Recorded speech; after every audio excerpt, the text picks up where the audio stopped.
Good, good morning, everyone. Thanks so much for joining me. I haven't slept so much. I've been writing. I've been figuring out today's stream, what we're going to do live versus what I could get done beforehand. And a lot of this is going to be done live here, team.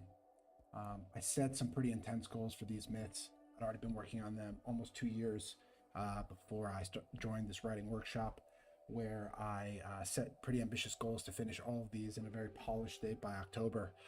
If we decide to go, yes, with this route, because it's so unique, because it's so interesting, we're going to be set a little bit behind on that schedule, which means that we're going to have to rush to catch up.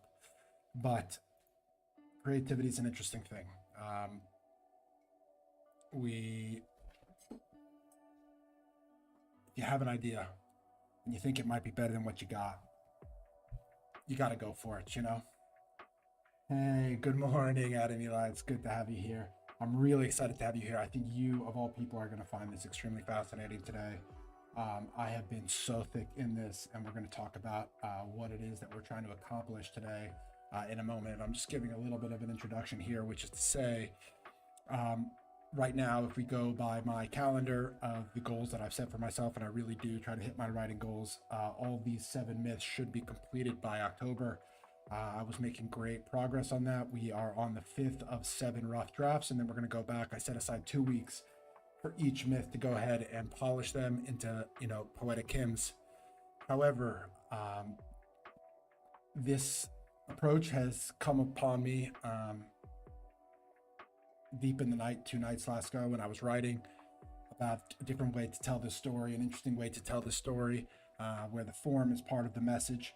And I think it's at least worth exploring. And I think if you're going to be an honest creative and you're going to invest so much in a story, if at least you have the idea, you have to at least try it. And let me explain what we're going to try to do. So essentially, most poems, as you know, they just go down on the left side. They're just one column. And what I'm thinking about for the sake of our poems, for our myths, is, I believe that everything is kind of in a duality, and I would say that pretty much every single religion agrees with me. And then there is also that collision point between them, right? Where there's the gray. Between black and white, there's the gray. And I think, when you're thinking, ultimately, I want these poems to be sung, you think like one person can sing this one, like a musical, right? And one person can sing this one, and then they can both sing this one. And it really helps me tell the story from a simultaneous perspective, right? So now, before these were sequential, you would have this and then this, and yet these are twins and they're supposed to be happening at the same time. And I was really struggling to articulate simultaneity. I was having to rely on the terminology at once pretty much all the time, and it was feeling cumbersome. And it was also feeling sequential when it was supposed to be simultaneous. And that was tough for me. I was feeling like it was taking me longer to tell stories that I should be able to tell faster. And what we're going to do is we're going to revisit all of the myths. So what I did was I took 2 of the myths over the last 2 days, and I tried it in different formats, even coming up with the formatting of how to put it on the screen. I've had to figure out, because you see, once one line is longer than the other, it starts to get fucked up. And you don't have that parallelism. You see how the 17 is aligned with the 18 here. So then I moved over to the column approach, because the columns will dynamically size themselves to fit the format, so that we won't have that issue, and you can always read left to right. Very important to me. We are going all the way back now to the very start. I think that some of these myths are more than others fit in this format, and some of the earlier ones don't quite as well. And we need to see if I can wrestle them in. And so we're going to start literally at myth 1 and work through it, see if we can make it fit into this new format. And if it doesn't, we call it. And we just write a normal poem, we write a normal song, we call it. and that's okay. We'll have spent, hopefully by the end of today, I'll have a good understanding if this is something worth investing in. Ultimately, when you look at the big picture, it'll have been like 3-4 days of writing that I went maybe down a rabbit hole that didn't benefit me, but at the same time, maybe it did, and maybe we do go for it. Adam Eli, if you're still in the chat, if you could just let me know about my mic, how it's been sounding. I was cutting out a little bit when I watched back my old stream last time. That's why you can see me kind of leaning over this way. I don't have one of those boom mics. I have my mic just stacked on a bunch of books here, and it's kind of directional, so I gotta kind of like lean into it. That's where we're at today. We're gonna go all the way back to the first myth, and I'm gonna kind of show you. I think for those who have joined later, mic is perfect. Okay, amazing. Thank you, Adam Eli. I think for those who kind of joined in the middle, this is going to be a great opportunity to understand where everything came from. I'm oftentimes doing recaps for people, but we're starting at myth 1 here. We're starting at myth 1. And what's interesting about myth 1 is that it starts with once, only one, only dark, right? And we have only one. And at this point, I need only one column, right? Obviously, where there's going to be a moment when one splits into 2 columns. But at this point, we're only going to have 1 column. There's a little bit of a formatting thing where I'm going to have to figure it out because there's some formatting I need to figure out. But we're going to do that live. There's just only so much I could do to prepare for this stream. I spent all the time, I was even wondering if I was going to do this until I did 2 stories and I got pretty far in both of them. And I was like, oh, this is kind of working. If I'm reading it right to left, it actually quite makes sense. Keeping in mind that this is when they are true for both parties, right? And it's evolved, and I think the table here has really helped keep it all aligned, because I started getting extremely confused when the lines would start to not match because one was longer than the other. So what we're going to do here is make a table, and it's going to have 3 columns, and we can say this is going to be between light. It's not exactly this, but I think it's helpful for the stream to see light, dark, both. Okay. Let me zoom in. And we can bold this, and we can even make it a header here. I think so, right?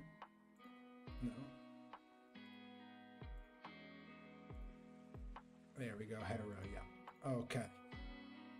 And we're going to start writing here. What I need to make clear is that this section doesn't exist yet, right? So we're actually going to have to create. We're assuming we have nothing, right? We're starting with nothing, which is going to be the, I don't even know how I'm going to do this just yet, but let's say,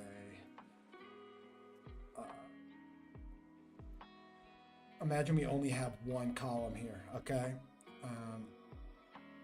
Let me make this clean so we'll just keep using it. It also looks a little cool, I'm not gonna lie. Whatever this thing is I just made. What we need to show is only in this myth is there not gonna be 3 columns all the time. So sometimes you can just have an empty column. You don't need to use every column. But in this case, these columns don't even exist yet. And now we're gonna get right into it, no more waiting. So the first line of the entire mythology, the name of the entire book, which is comprised of 7 myths, and the name of the first myth is once, and the first line is once, comma. Okay, this means it happened only 1 time. And if you also think about it, it's like once upon a time, but more minimalistic. And I love minimalism. I love doing a muscular writing that does a lot with few words. And so we are going to continue on. Right now, we still don't have 3 columns yet, but you'll find that quickly we are going to be expanding our column count. So, and I included my draft here so that I can reference it and write it in real time. This is all happening in real time, team. I don't even know. Once upon a time, heart. Yeah, I really thought that once, honestly, once you think about it, once does a lot of the work that once upon a time says, right? It says once, right? So it's clearly like something in the past, something mythic time. It only happened 1 time. It's kind of cool. So it even has that element. And I don't think that if you think upon a time, it's not actually adding that much to the sentence. Obviously, it sounds amazing, but so we're going to say only 1, only dark. And you're going to notice that this is a capital D dark, and we're going to keep moving on. One thing to note as we're moving through this team, and we're going to move fast because I've already written this one and we need to get to the myths I'm actively working on, is that the point that every single religion and every single philosophy, to 99%, and science, astrophysics, all agree upon. The thing that is most agreed upon is that before creation, before there was something, there was nothing. There was a void. There was an absence of anything. There was no time, there was no space, and it is astonishing how similarly these things are described by scientists, by philosophers, and by religions that never had any contact with one another. So when we say once, only one, only dark, we're talking about a singularity. We're talking about no differentiation. We're talking about, nothing is different. Everything is the same. And that is the state with which the universe is created until at once, okay? And you can see once at once, I think is quite nice. At once. Is there a faster way to do this instead of copying? In Excel, you can just drag that, but this is not Excel. This is Notion. At once, light declares itself, okay? Now, oops. This is where shit gets interesting for those of you watching. This is where shit gets interesting. Now we have duality. So you can see how quickly this has changed, right? The question is, I think light declares itself still in the singular poem, but now we're gonna be, in this case, we actually don't have we have 3 columns now, okay? And now, whenever it's light, it's gonna be on the left side, and whenever it's dark, it's gonna be on the right side, and whenever it's both, it's gonna be in the middle. This is what we're attempting to do. And you can still get to read left to right, but this way you get the, activities, stories, they happen in time and space, right? And so if you want a simultaneity, having it be on the same line makes a lot of sense. And reading them in relation to one another, right? Because there's going to be 2 brothers, those guys are going to be opposites, and they're going to need different perspectives, but on the same thing, right? And so making clear that parallel is what we're going to be attempting to do today, and we'll see if it works.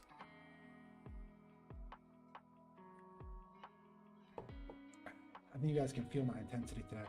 I really hope this works, but I don't know if it will, and I only got as far as thinking it will probably work, and I need to figure it out on stream by going back. So what happens? Light severs 1, 2, 2.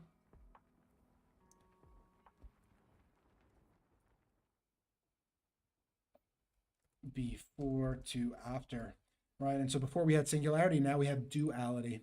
And the first line where we're going to get double poems is going to say light severs 1 to 2. And just imagine you have this beautiful page, right? And instead of it all just being left aligned, it's kind of moving around a little bit, but it all maintains a very clean, precise structure. And you get information just by where it's placed on the screen without having to do anything else. On one hand, you could say that increases the complexity, and I like to keep things as simple as possible. On the other hand, you could say, I'm using the page to the utmost that I possibly can. And I don't know if that's going to work or not, but we're doing this together, and we've got Adam Eli in the chat, so that's all we need here. Let me continue here. Okay, so what happens? We get before to after. So light severs 1 to 2, before to after. So now it's creating from singularity duality. Before to after, we're inventing time. Before there was no time because nothing changed, right? Nothing happened. And this is consistent across pretty much every mythology. Kid Cougar 008, lore-wise, who would have written these myths? That is a very interesting question. And when you get to the 7th myth, so essentially I'll give you guys a spoiler because these are 2 of my favorite viewers, and welcome Kid Cougar. In the 7th myth, what happens is essentially the hero goes to fight, confront evil at its source, and he dies. And the person who is like his buddy, his Samwise Gamgee essentially, to his Frodo, comes back and tells all 7 myths to everybody else. And so the narrator is the guy who was there, and he's like a part of the myths, and then he comes back and tells everybody the stories, and by telling him in the seventh myth, you're going to get the purpose for humanity, right? So it's going to answer those elemental questions that myths are supposed to try to answer, which is like, who am I? Why am I here? Where are we going? You know, what's the purpose? Why does any of it even matter? And what's my role to make sure that it does matter, right? And it will answer those questions by telling these stories. And that is why I'm actually a little nervous about the seventh myth. It's just has a lot to accomplish, and it's the one I know the least because it's the furthest away, but we continue. This is going to be a great point. I think both Keith Cougar and Adam Miller are going to like this one. So before we had nothing. We had only one, only dark. Now we have two, and now we have time. What happens also? We go dark to darkness. So dark is the darkest possible shit. It's just dark. Darkness is a little less light because once you have a little light, you know, it's not going to be as dark. The universe perks up a little bit. It brightens a little bit. And so dark is the darkest thing. It's the singularity that came before this. And darkness is slightly less dark. And it's called darkness. But both of them get a capital. And I think this gets a comma here as we are taking this severs verb. And if we add a new sentence, this would need a new verb. And by using commas, we get to inherit the verb from the top sentence and have it come down here. Okay, so now we're going to have light we're going to tell you what light is, right? So, and this I'm still working on a little bit. There's some elements of this that I want to figure out, but we're going to say light is white. Light is whole. Oops.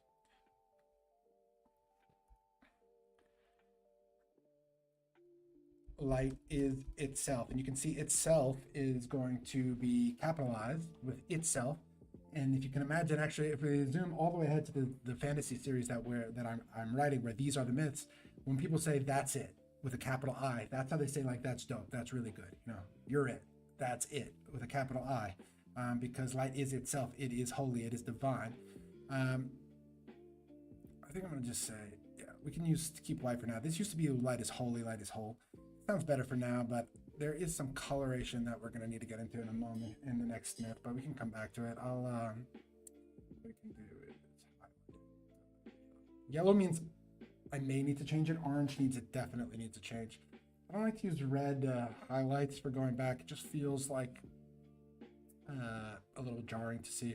Okay, so light is itself now. We're talking about dark. Okay, we're coming back over to the right side. And I hope you can start to see the experiment that we're running. If I can tell this same story that was just one column as in the Triality format. And we can't use the word Trinity at all because that is 100% owned by the Catholic Church, and I respect the Church. Darkness yearns, yearns. Okay, and imagine this is a black hole. Okay, darkness yearns. And why I use yearns is it's continuing to yearn, right? It's not just a sudden motion that happens. You could see that it is it's moving. It's swallowing, right? And it wants it a lot, right? So it doesn't just yearn, it yearns.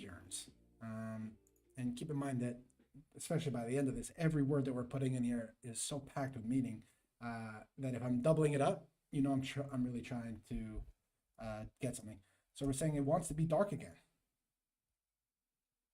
And the again, I'm not sure if we need to be dark. I think to be dark kind of more badass, but anyway, we can include this as a note here, and I'll throw in. And this is how you keep moving when you're writing. I really believe in placeholders and momentum. Love a color-coded system. Yeah, it's great. It really works for me. And it allows me, by doing this, it allows me to move on without feeling like I've just built up all this shit that I haven't done yet. If I'm just moving on, being like, oh, I'll get to that later, but I haven't marked it, it's hanging on me, and it distracts me from the momentum that I'm trying to develop. So darkness swallows.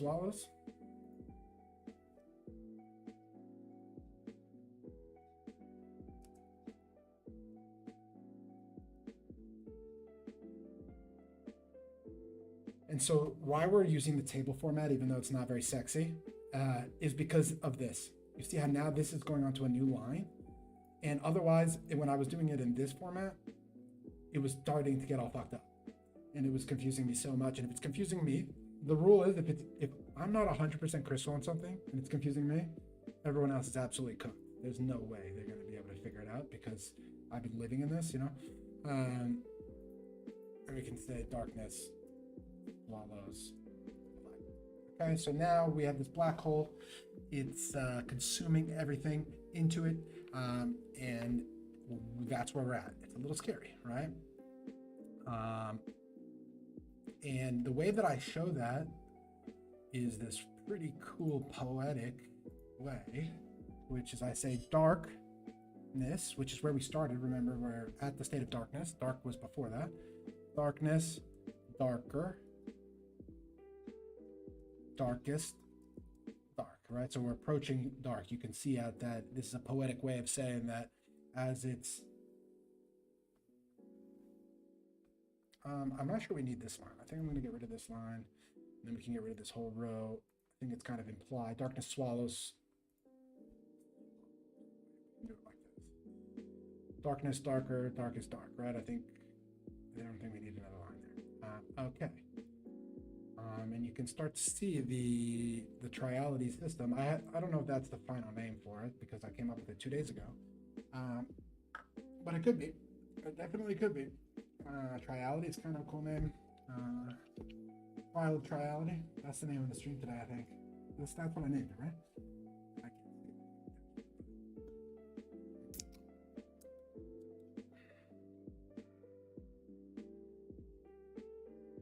Oh, we're kind of cruising. This first myth, I was a little worried about this beginning part, how to show that it's only one. But this random bracket thing that I invented like 2 seconds ago seems to be working out. That's clearly not a column. Okay. All right, let's go back. So we are now, let's remind everyone, especially Cougar and Adam Eli, the absolute goats. We had this we had light, we had dark, then we had light. Dark wants to be dark again. Darkness wants to be dark again. It swallows it in a black hole, and shit's getting darker, you know, and darker. Okay, so we're approaching the end here. Shit's not looking good. Let me also delete this that we've already included so that we can go back. I think for those of you guys watching these myths be written in real time, you can understand why I'm just about 2 years working on this project. Obviously, I've done some other writing and stuff in the meantime, but it's wild how much I think about everything when it comes to this, and we'll see if it all pans out in the end. I know that it is really a really pure passion I have for it. Goat, appreciate that, Adam Eli. You guys are the goat, 100%. Okay, so this we already did, and here we go. So now this is an interesting question, right? So what I'm trying to say here is that at the bottom of the black hole, we're going to get to a point of singularity, right? Like a one thing, right? Because a black hole condenses. It's not just sucking. It's sucking into a singular point at its core that is somewhat similar to this singularity here, right? Where you don't even have the other columns, right? And so there could be an artistic thing where we say the columns actually get destroyed, right? So theoretically, let's just try it.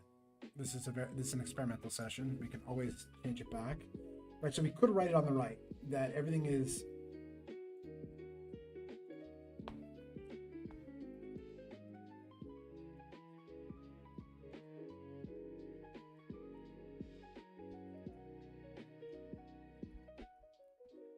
so here the black hole has destroyed the columns almost. Imagine that. It's trying to bring you back to where there's only one column. There's only one thing. There's only dark. And this one has always bothered me.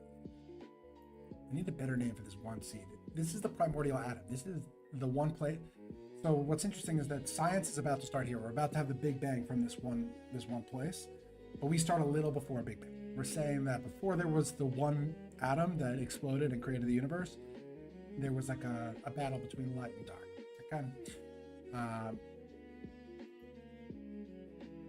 And we'll have the sky continue to be broken. And then now this is where we get light back, okay? Light's not quite done yet.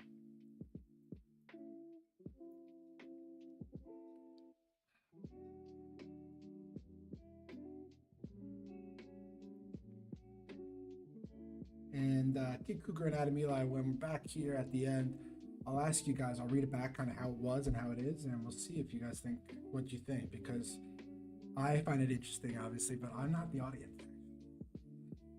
I'm not the audience, I'm the author.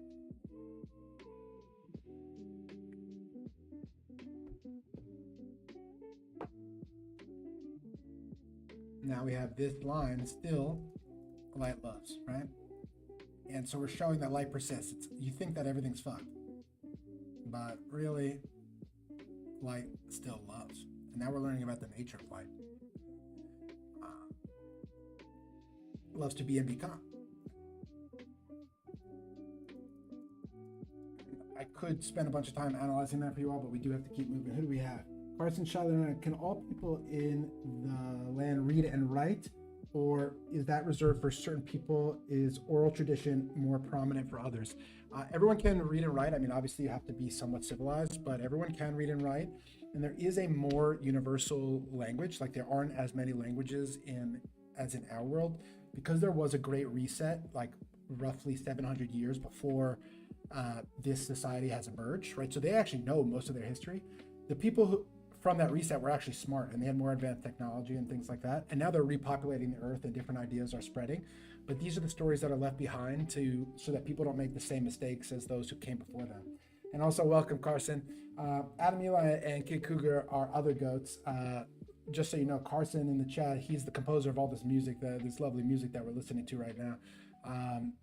And it's just the absolute goat. He's also the person who proved that my poems can be turned into music. Not only proved it, but actually made me believe that it was possible, because I asked him, I called him and we were actually living together. And I said, Carson, I read him a poem. And I told him the context, making the universe. I was like, can this be a song? He goes, 100%. No doubt in his mind. And then we spent 2-3 months proving that concept out, and oh my God, it came out so fucking good. So now we just got to make sure that these are all get locked. Carson the Great. Okay, Kid Cougar says, do the myths serve as shared intelligence among everyone? Do people oppose the truth of them? This is a very interesting question. So everybody starts believing in them, obviously, and then there are fractal. People interpret them differently, right? Because when you're talking about mythology, everything, the complexity emerges, right? So you start, let's say we have nothing, right? So once, only one, only dark. This is as simple as it gets. With every single step, complexity emerges, right? And that is the same way with the entire universe. Complexity continues to emerge. And so these myths begin as quite simple, but then they actually need to be integrated. They need to be interpreted by the people in the world as laws, right? And that's where you start to get differences in opinion.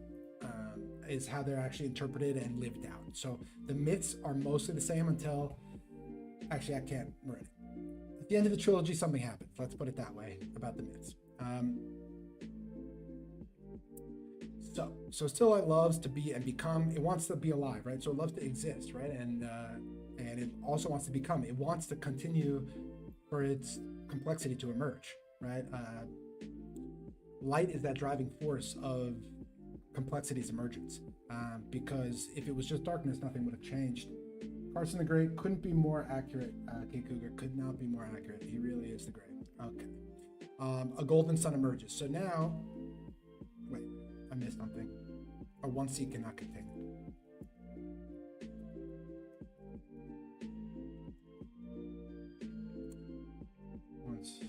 Okay, so we're about to have the Big Bang, right? So here we are, black hole, darkness, darker, darkest dark, one seed, silent, singularity. This whole thing needs a yellow. There's a better, cooler way to say one seed. Come on, this is the primordial atom from which the Big Bang happens, from which the universe emerges. We gotta find a better way to do that. Okay, but not today. Today we are experimenting with a new format. and I think if Carson's still in the chat, I can't see who's actually still here or not, but when we were working on the hymns, when we were taking the poem, like we had different singers, right? And there were times when they were singing together, and there was times when only one person is singing. And if we actually pursue this format, turning that into like a song of who sings is obvious, right? It's just implied that these are different people who are singing different verses without you having to parse it together. And so, I don't know, I think this has potential, this format. I don't want to get lost in the sauce on it and have it. I'm like 2 or 3 days ahead of my intense writing schedule. I came out here for Athens, and I'm going to be behind a little bit by the end of this because of this, but I think it might be worth it. So let's keep going. So we're saying that we had a singularity, the primordial atom, and then we're saying that even in that last moment when everything's about to, we got Carson saying 1000 helps visualize separate singers, right? And you're a huge inspiration for that, going through that whole exercise. That's why we have short sentences as well. I would say the different singers and how much that can tell a story, as well as the short sentences, were the biggest learnings, I would say, from our time working on that. Aside from that, we can do it, and the hymns are going to be so powerful. I would say those were the 2 big takeaways that have informed every single myth afterwards. So at once, light shines. So this is the big bang right here. Light shines, shatters, shell, right? So it was in a seed, so it's going to shatter the shell. The shell is going to create the planets in the universe. So we're going to say a golden sun emerges. Golden sun, and sun's going to be capital. We're moving pretty quickly through this myth. This is one that I know quite well, so it's easier than the ones that are a little rawer. A golden sun emerges. Also keep in mind, before we had light and now we have sun. This is a very important thing that also is, monomythic, which means that it shows up pretty much everywhere. Is that idea of, death and rebirth as the same but different, right? So it's Gandalf, right? He comes back, but Jesus also, right? He comes back a little bit different. So we had light, it gets compressed into the center of the black hole, it gets compressed into the primordial atom, and what comes out is actually not light but the sun. It's the same, but it's different. Golden sun emerges. We're ripping through here, team. We did this one too. So now we need to, and Carson, so what the new format is, we're trying to see if we can separate light and dark on the opposite side, and when they're both the same, I'll put it in the center.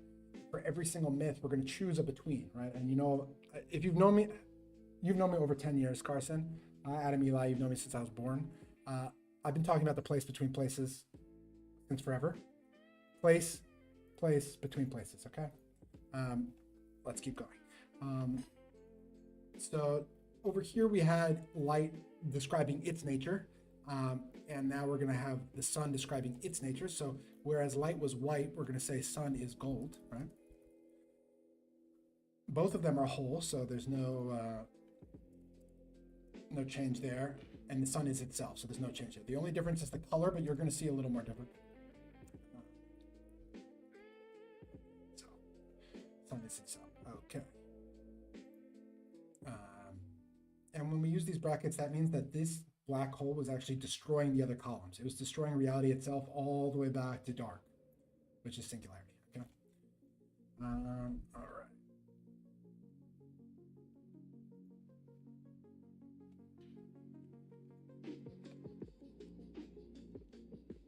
This song is sick.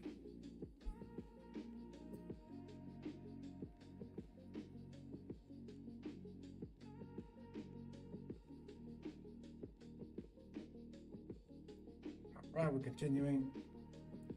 So we define the nature of the sun. So we say sun is, we say still sun loves. We're mirroring what came before. Still sun loves.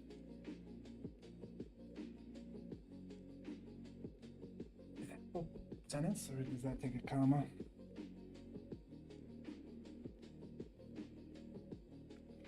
Then we're going to be here for several hours here, too.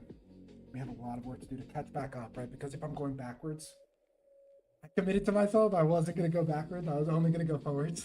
And here we are, back at the very beginning, before the beginning, but kind of cool. This work, kind of sick. And once we have full control over the page and we're like publishing, like you can make it fucking like it doesn't have to be in an ugly ass table.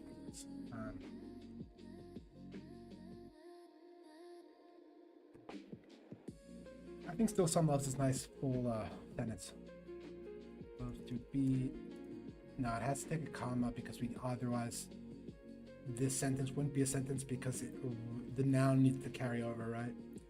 If we put a period, then we don't know who's loving, right? It's incorrect grammar. Bestow itself. So before, those of you who are still here, we're at the very beginning. We said that light loves to be and become it. Right now we're saying loves to be and bestow. That's a more generous, different thing. Right? And now we're saying severs of itself. Capital I. And Carson's going to be very familiar with this part. Severs of itself. 7 children to behold it. This is all going to be on the left side, right? This is all actions that light is taking. Did background music just change? The songs keep changing. We have a loop of over like almost an hour and 40 minutes of music. Every single song created by Carson entirely from scratch. No AI, just his genius. I make mood boards. I don't know anything about music. I made mood boards. I would write like a little mini stories, like vignettes, and just give him full reign. You know, he's the goat, and when you have a goat like that, you got to just let him do his thing. That's what I'm. You know, I was working with some visual. I knew that with Carson, like right away. You just gotta let him do his thing. But with the visual artists I was working with, I was kind of forcing them towards a different style, and I learned from this that let the artist cook. Let the artist cook. Once you've chosen them, you know, let them cook. And so this, I only created mood boards, and otherwise every single song on this is by Carson. Okay, so we got rid of this, and now this is going to be an important point here, and we're about to end number 1. Severed. You can see this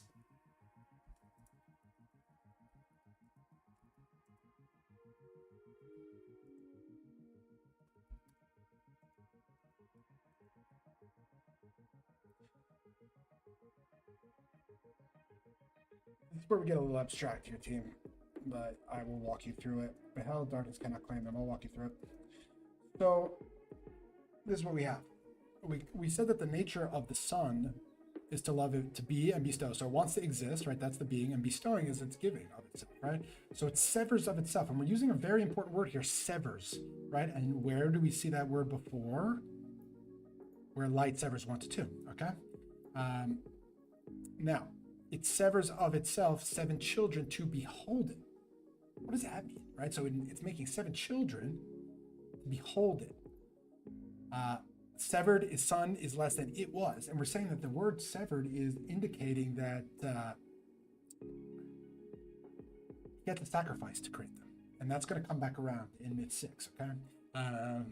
But because the sun was whole here, and if you can see what we're talking about, the sun is less than it was. It's no longer completely whole because it had to use some of itself to create the planets. And what I'm saying here is beheld, darkness cannot claim them. This is one of the most important ideas in the entirety of this mythology, and I really want you guys to understand it, because once you understand it, you'll never forget it, okay? And I'm going to use a couple examples here so that you really, really get it. And you're going to be one of the few people in the world. Let her cook. Thanks, Adam. Exactly, let her cook. And Carson, by the way, Adam uses her or him interchangeably. Doesn't matter what gender you are. So he knows that you're a man, but that's just the way he speaks. So beheld, darkness cannot claim them. So darkness was fucking up light, right? Darkness was about to win here. And so what does the sun do? It's saying that it beheld, darkness cannot claim them. We're fundamentally saying if a tree falls in the woods and there's no one there to hear the sound, did it make a noise? And we're answering, no. You need to have somebody hear it. That's what this is arguing. And so why do gods need people, right? They need to be beheld. They need to be worshipped, right? And it's this concept of mutual seeing that keeps them safe from going into singularity. And if you think about someone like in solitary confinement, they're completely by themselves. You know, they do they even exist? What's real life? It's almost impossible. You can really just get devoured by the singularity of it all. And so we're saying the beholding, this is very important. And I want you OGs that are in the chat to really understand when we're talking about that. That's what we're talking about. Okay, so we did myth 1, and I want to take a moment to reflect. Eli, Kid Cougar, Carson, you guys have seen the original ones. Do you have any thoughts on whether or not this is working? Do you think it's confusing? Obviously, it's going to be prettier moving forward. I'm not going to need to use tables. What do you think about the Triality format? I'm liking it, which is why we're here doing it, but I kind of want to hear what you guys have to say. And while I wait for the chat to catch up, water. You guys are like 10, 15 seconds behind me.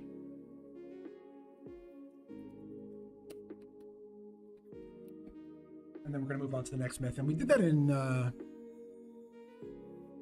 I thought, I can't believe it's already been 45 minutes. Past time blurs away when you're like locked in. Holy shit. That took us like 40 minutes. I think this is cool. Like, I think this is working. But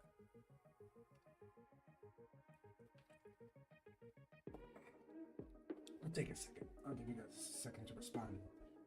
Darkness cannot claim them. A gigantic yet fragile line all in one. Could not agree more, Carson.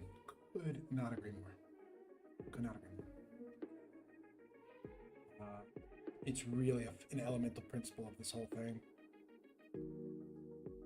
I'm actually going to wait to see if anybody does have a response, another minute or two, to see what you guys think about the Triality. I mean, you guys are such important viewers, listeners, readers, whatever you want to say, that I care about what you think, and I don't mind taking a little breather. We're going to be writing for a couple hours here, fam. When I feel behind like this, I just go nuts, and I just write and write and write and write.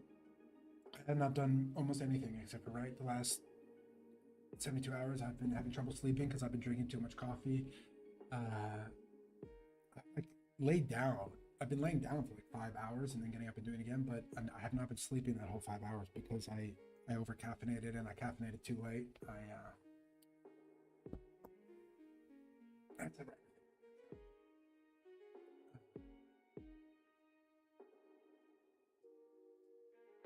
Still gonna give it one more minute here. See if you guys have any comments on Triality.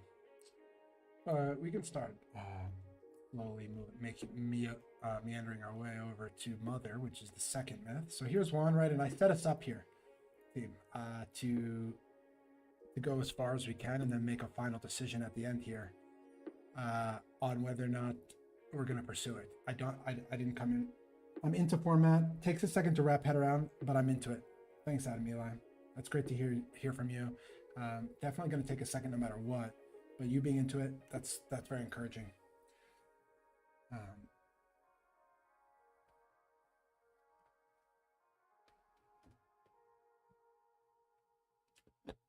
CT1008. This helps me visualize musical perspective for sure. Something to think about is how to visualize the children as myth continues, believed to be more than 3. Yes, that's a great point, and you're going to see that the betweens. First off, thank you guys both for engaging. Thank you for being here and for offering your feedback. I definitely think it works best for the songs, and I'm glad you reinforced that here. The betweens here are not always going to be light and dark, right? So there's going to be different betweens, and I don't know exactly how we're going to work out with all the different children. It does get complicated, especially in war. Shout out to Mama on vocals. Yeah, this is Mama Werner on the vocals in here. The Dawn track. Carson flying out to New York to make sure we recorded those, and really grateful to him for doing that. My mama, her throat has only gotten worse. Her ability to sing has only gotten worse since that happened. And so the fact that we got her in here, she sounds so good. And this song just grows on me. Every time it comes on here, I like it more and more.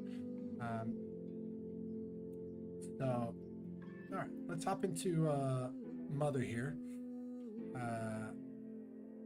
Let's just get right into it. We don't need any... got no time to waste. So let's make our table. Let's make our header. So what are we going to be between here?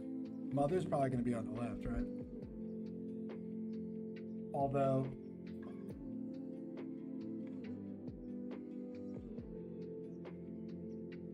all right, so we're starting this 7 children dance.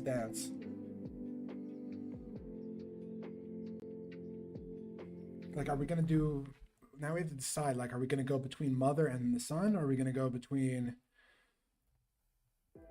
keep light and dark? Is there any darkness here? We have some shadow, but I think we got to do between mother and son. The question is, does she get left or does she get right? I think she's right. So let's call this son. Call this both. Obviously, we're going to need a better word than both. And we can call this mother. And we can call this a hetero. And we can bold it. And we can underline. We're cooking. All right. So I don't want to spend too much time on the language. Will have to be updated for this, but I'm trying to think how to start now. You're right. What Carson shouted out about the children and thinking about it, it's already coming up as an increase in complexity, but that doesn't mean that we can't unpack the puzzle and solve it. But he predicted that this was going to happen, that there was going to be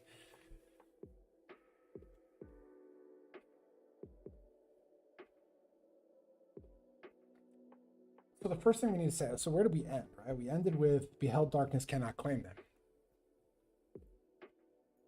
Where do we need to pick up, right?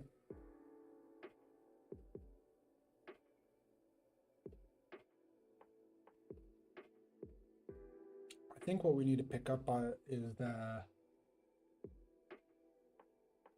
Adam Eli. Appreciate that. I love that. I'm so glad that we got that recording in. Where we need to pick up. So beheld darkness cannot claim them. That's where we ended. Let me just take a note.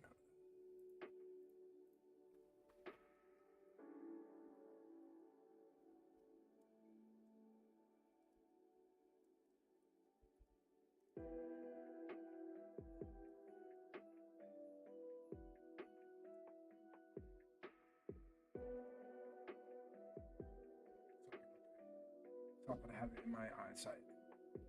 We need a new first line here, team. What we currently have is not working. That's okay. That's what we're doing here. That's why we're here. It's not always going to be one-to-one.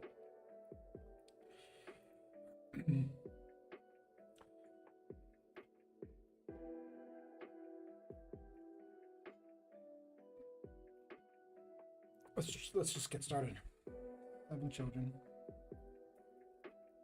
This is the children and the son. 7 children.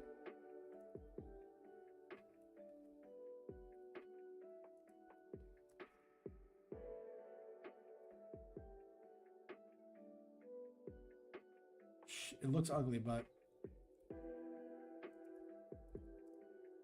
we'll figure it out. By the end of it, it'll look nice. So what we're saying here is the son made 7 children, right?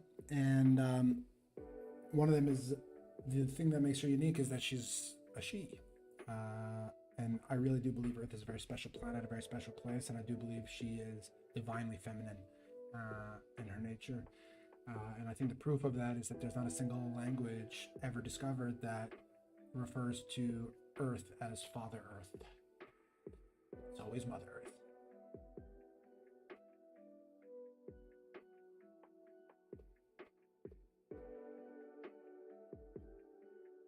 What's the first thing I want to fucking say?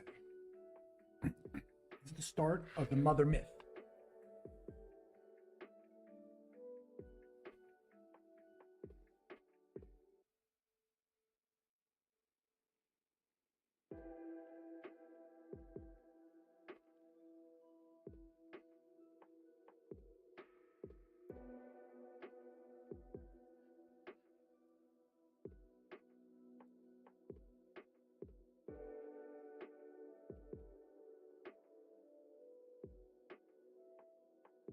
are they doing? They're orbiting. They're dance. I mean, so that's dance and dance around light to edge. That's the orbit, but I need to get there. And we are gonna lock in on this for a minute and see how we're gonna start this story properly in this format.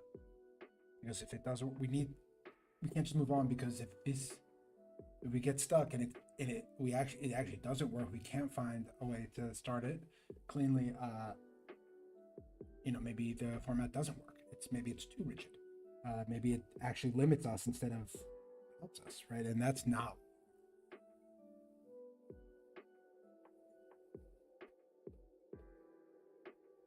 I don't think we need upset. 7 children danced. Right, this is them orbiting around.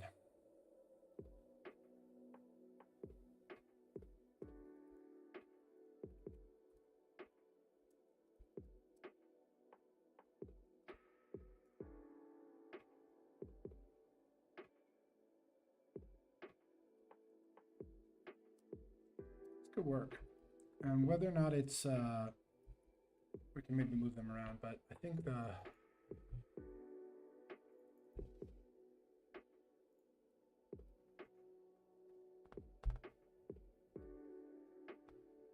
it's a little complicated, like a long sun's edge, right? So it's the sun who we're talking about, and yet it's the children who are dancing around. It's not 100% clear to me. I think we got to put it on the left. Let's try. We're gonna maybe be having to move these around, but you can see why I'm calling this experimental, and we're literally doing this in real time. We're making this shit up, and we're gonna decide by the end. So we come all the way across one unlike our brothers. I wonder if how many boths we're gonna have in this section. It could just be a duality here. We'll see. How many boths do we have here? Do we have any?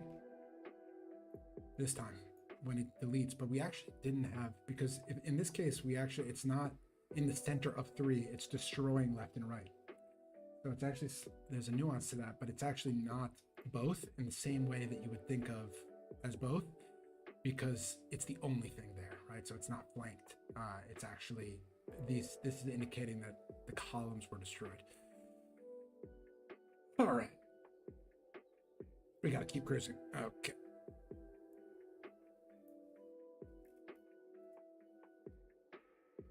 And we need to change this from dance. It needs to be dance. And the reason being that, and I've said this before, but I will repeat it because it's something to bake in. Another important point, that mythology is not about a story that happened. It's about a story that happened, is happening, and will continue to happen. It's about timeless truths. And we use the present tense for that, even though we're talking about something ancient. We use the present tense to indicate that this isn't over. Okay. Keep cruising. That took us a minute, but now we're on the right side here. She, the only daughter of Sun. I wonder if we need this but can't get caught up on that now. Today's not the day. At some point, every single the and every single and is gonna have to justify itself to exist in this poem. Why can't you be a comma? Why can't you just not exist?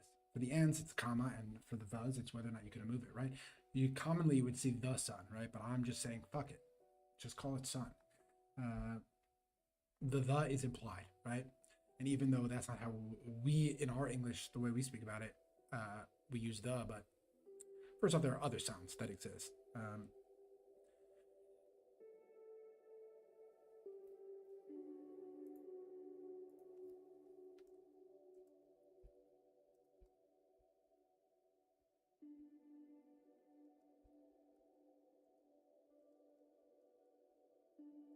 All right, let me walk you through this. So she's the only daughter of Sun, and that's where we're talking about her uniqueness, right? And the sun beholds itself. Remember, we talked about only beheld darkness cannot claim them. Glimmering in her sweet waters. This is a crucial point. I want you guys to lock in on this. Something else that's not monomythic, but is extremely prevalent across the mythology is God seeing itself reflected in humans, God seeing itself reflected on earth, and it's about that reflection, right? And if we look at Genesis, let me read it to you, the exact line. It's like God's spirit was hovering over the face of the deep, you know. In the beginning, God created the heavens and the earth. Now the earth was formless and empty. Darkness was over the surface of the deep, and the Spirit of God was hovering over the waters. Okay? And the Spirit of God was hovering over the waters. So when we're saying that the sun beholds itself glimmering in her sweet waters, that's what we're referencing. And I promise you it happens in the Epic of Gilgamesh. It happens in almost all of the Native American myths. You're going to see that reflection of God on earth. And you can also see it, you know, in Adam and Eve as well. So beautiful. Thanks, Adam and Eve. I appreciate you understanding that. Okay. And you're going to see why we really worship Mother Earth, right? Why this is really it's kind of a patriarchal society, I would say, in some ways, even though it's more kind of like different roles. But womanhood is worshipped, and the planet Earth is worshipped as a woman. And so, like, the way that you're supposed to treat Earth is the way men are supposed to treat women, right? And there's this, you know, and if you look at if this society looked at our society under the same pretense, like, they would think that we're raping Earth. You know, the way that we get rid of our trash, the way that we test atomic bombs and put radioactivity in there, the way that we just extract oil and don't, you know, care at all about putting anything back in. You know, that is something that would not happen in this world at all, considering they believe her to be like a divinely feminine being. So the sun beholds itself glimmering in her sweet waters, one of our best sentences there. Now, cooking.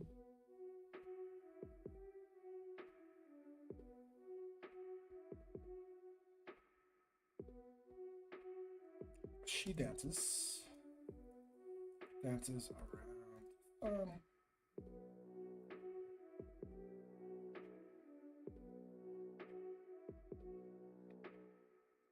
until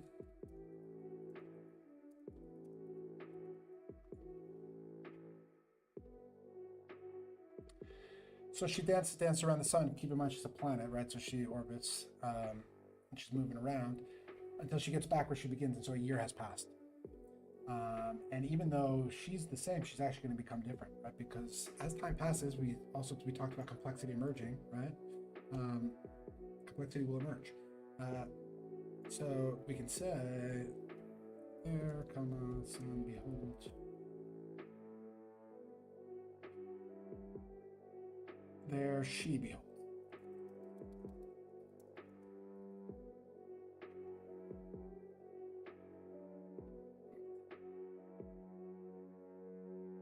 There she beholds, sun without shadow.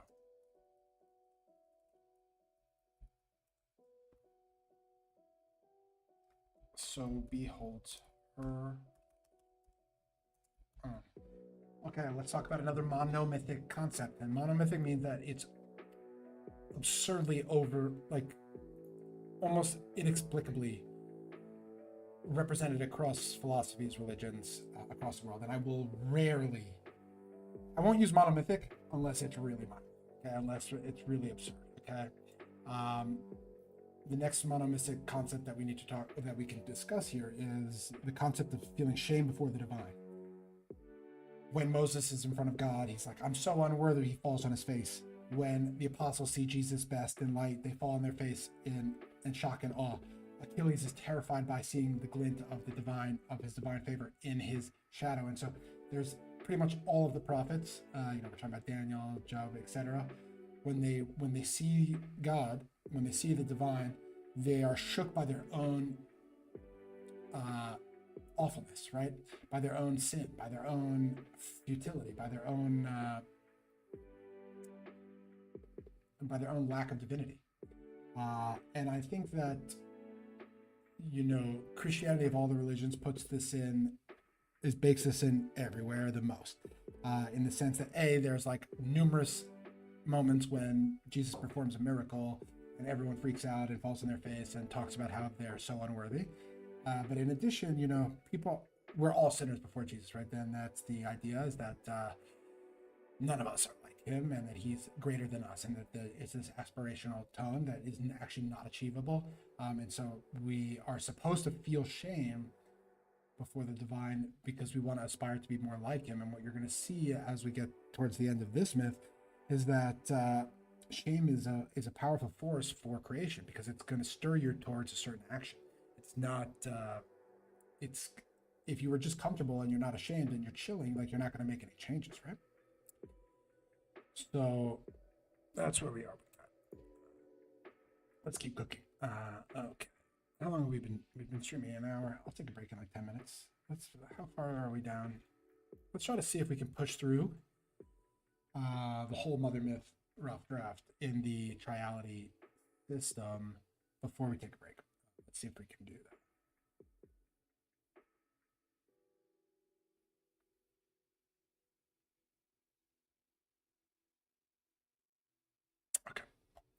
So she sees the shadow, and she only saw the shadow. She only recognized became conscious of her own shadow once she recognized that the sun didn't have it.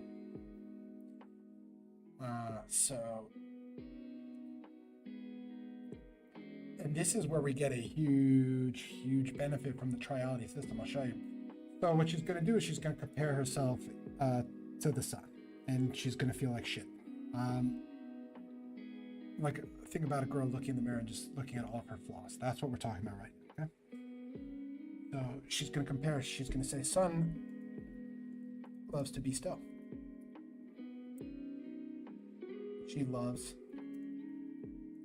to be held. Sun can give. She doesn't really have anything to give just yet. We're going to see that's going to change in the next one. As of right now, like, the sun is infinitely generous. It never stops shining divine light and love and shit. But he has absolutely no capacity to give. And obviously we believe that generosity is and self-creation versus receiving is better than just receiving, right? So this is where there's a shitty one where I say,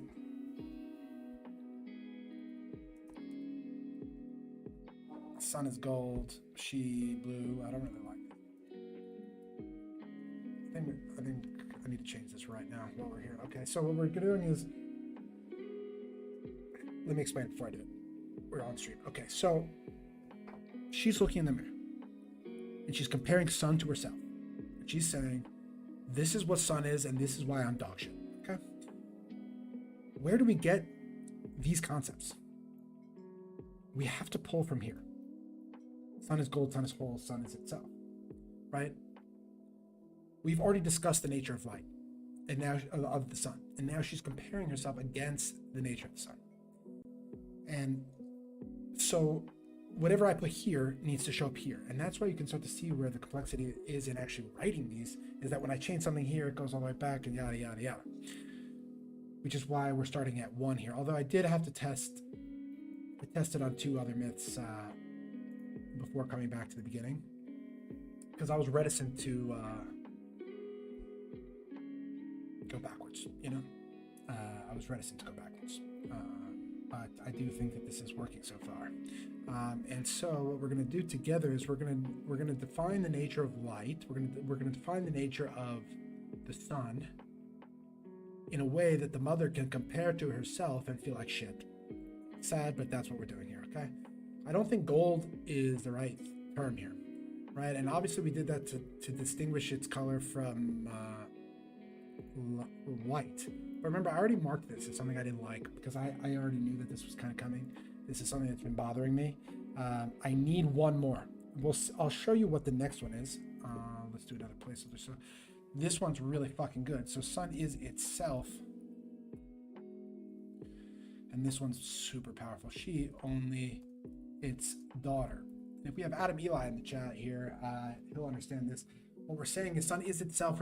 We're implying epicenity here, you know? We're saying that it's beyond gender. It's both and neither gender, right?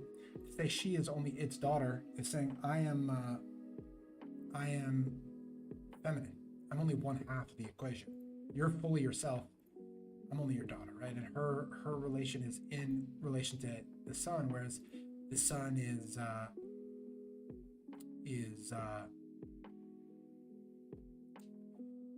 fully complete. Now, when I read this out loud in my writing workshop, and people were not fucking with the word epicene, I thought it was cool. But people were saying it wasn't rhythmically working for them, so I'm reticent to use it. We need a word here. We need a word that goes here, and we need a word that goes, because light, the sun is the evolved version of sun is the evolved version of light. So it all starts with light. So whatever I do here, I have to do here, and then I have to do here. See? Okay. We could say holy, because holy and whole has a nice rhythm to it. So if we go back up here,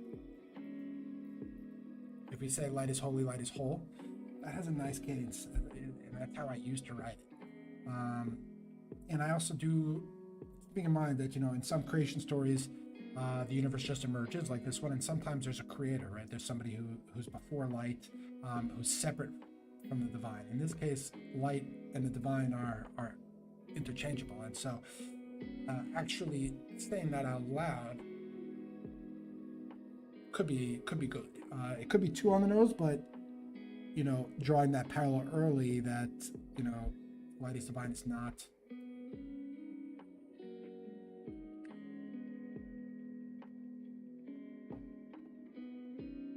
So let's say we said light is holy.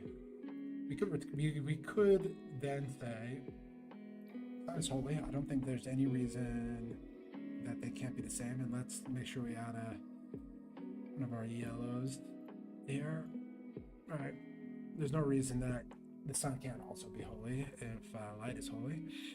But now we need to come back here. So then it would be sun is holy. And the question is, what the fuck is she? What is she sad about? Is she not holy?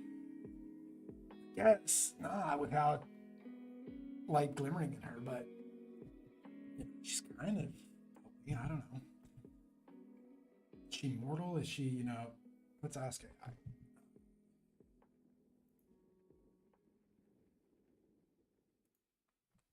What is the opposite of holy? And this AI project knows a lot about my myths. I've taught it. I'll show you what it looks like when you teach it. And if Carson's still in the chat, he knows all about this. I did a session with him.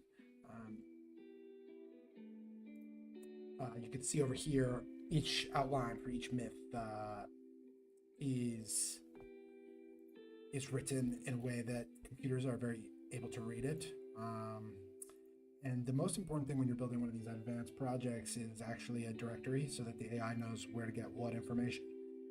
It's going to, decrease the required computing power to actually find the right information by almost 80% by having a directory. And then if you have that extra computing power, will cause it to not get choked up and go down the wrong rabbit holes, because it has it to actually answer the question that you asked instead of finding the information within your advanced project. And you only need that when you have, I would say more than 3 project files. I say once you have more than 3 project files, adding a directory is going to decrease the compute by 80+%. And I've proven that with my own tests when I was building out my Plato AI, but that's something different.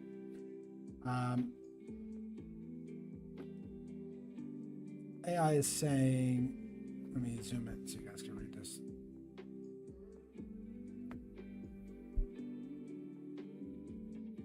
Set apart versus profane, pure versus defiled, whole versus severed. Oh, that could be good. That could be pretty good. She's severed. Could be good.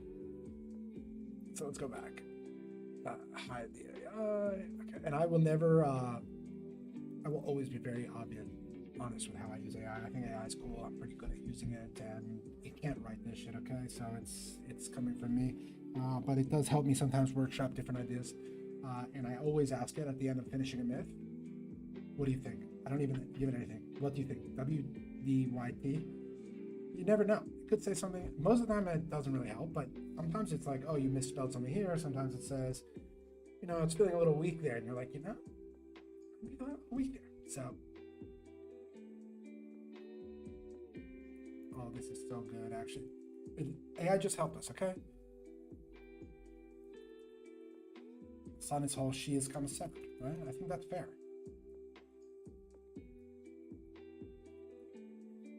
What she doesn't know yet, by the way, is that the sun had to sacrifice for her, and so the sun secretly does have a shadow. Because the sun's going to die, right? So if the sun was truly infinite, like light is, it would never die. But science has proven, beyond a shadow of a doubt, that stars, like the sun is a star, limited lifespan. They don't go on forever, my friends. And that's the shadow of the sun that is going to come up not until myth 6.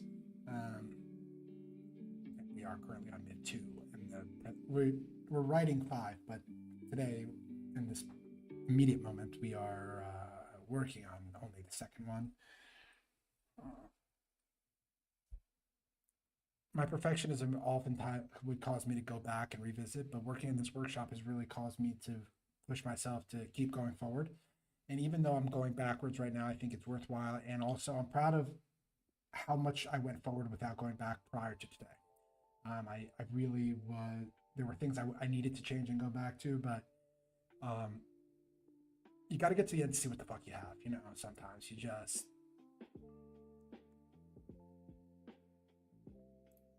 here we go.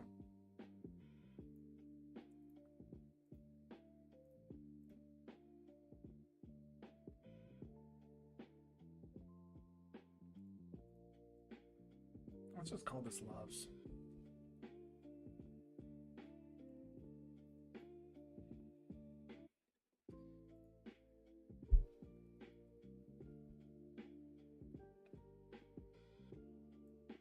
Because what we're showing here, we don't need to say exactly what it loves, because we talk about what it loves to be and become, like, right after this.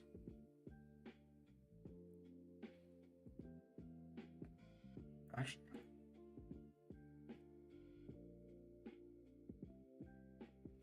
I can't spend too much time. You see how I can easily start working on past myths, just so fast, get lost in the sauce on that. So we got to keep cruising, fam. I'm bringing in that loves because here we have it again, right? I need to, you don't get the benefit when you're talking about, when you start with literally nothing, from before the beginning, when there's just like an empty void, you have to create things in order to use them. There aren't just trees around, right? You need to make the tree first.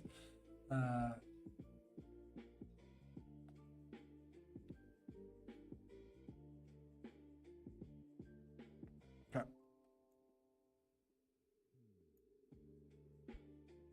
I do have to pee, but I set a goal to get to the end here, and we're so fucking close. So I'm gonna get to the end here before we take a quick break and come back. We're not even close to done writing for the day, fam, so don't worry if you're hoping to keep this on for a while. I got you, but we are gonna I need to go to the bathroom and take a bite of my shawarma. Okay. And you see how these are simultaneous. That's the benefit you get in this format, the comparison.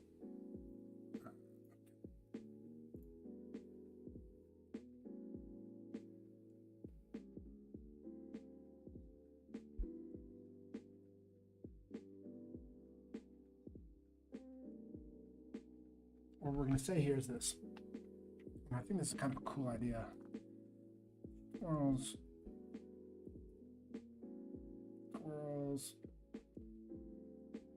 cannot escape shadow, right? So now imagine this: you're embarrassed of your shadow. She twirls. Yeah. So let me explain to you a little bit more about this, Adam. I think you're going to find it quite interesting. So I won't get too sciencey on you, but as you know, you have you orbit around, right? The Earth is going around in a circle around the sun. That's a year, and that's our dances. When she twirls, you know how the Earth is also spinning? Think about a globe, how it spins? It's always spinning. This is the invention of her spinning, right? She twirls, twirls, and it also is going to be the equivalent of autumn in the fantasy world that we have. So everything is used multiple times, but she's trying to escape her shadow. Why does she twirl? She's trying to run away from, it's like a dog chasing its tail almost. Obviously, it's going to be futile. Can't escape shadow. Sun is blind. Light is blind to shadows.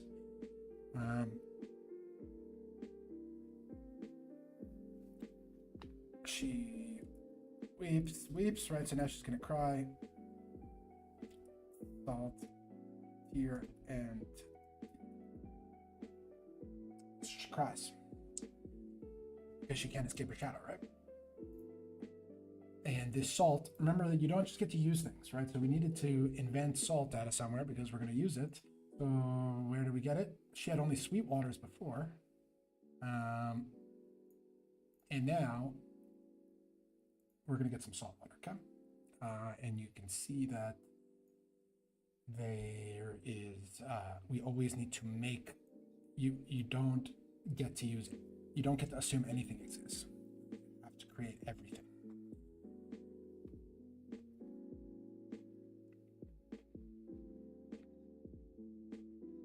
Okay, so now this is a cool opportunity to use the new format, right? So what's about to happen is we're going to create life, right? The first children are going to be born, and the daughter is going to become a mother, right at the end here. And the way that life is going to be created is, this is leaning more on science than necessarily religion. The gods are making humans out and life out of something. Usually it's just one material, Adam is made from the dust, and then Eve is made from the bones. Oftentimes gods kill their parents and then create something out of the next one. We're leaning on science here, which is to say that life kind of forms when you have like this sort of cosmic soup, right? So you have something spinning, right? You have the spinning, so it's kind of getting stirred up. Then we're going to have salt, and we're going to have tears. We're going to have salt water and sweet water, right? So we're going to have two different things. And then we're also going to have the shadow and the glimmer. We're going to have, light, the sun loving and thinking that she's amazing, and her self-loathing. And those forces are all going to collide, and then that's going to create the first children. So at this point, and I hadn't even thought about this part, I think we have a great opportunity to put, so we have dawn and dusk. I actually don't want to use those words yet. I want to introduce them in the next, we can say sweet salt. Let's see if this works. Sweet salt, glimmer,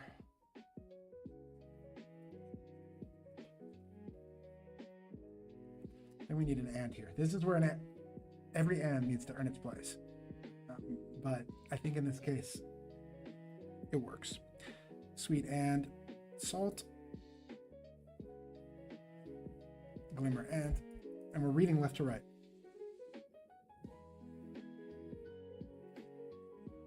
It's a little, but you could actually read this left to right. I'm making this shit up as I go along this format. Just keep in mind that, but let me show you what I'm thinking. Glimmer and.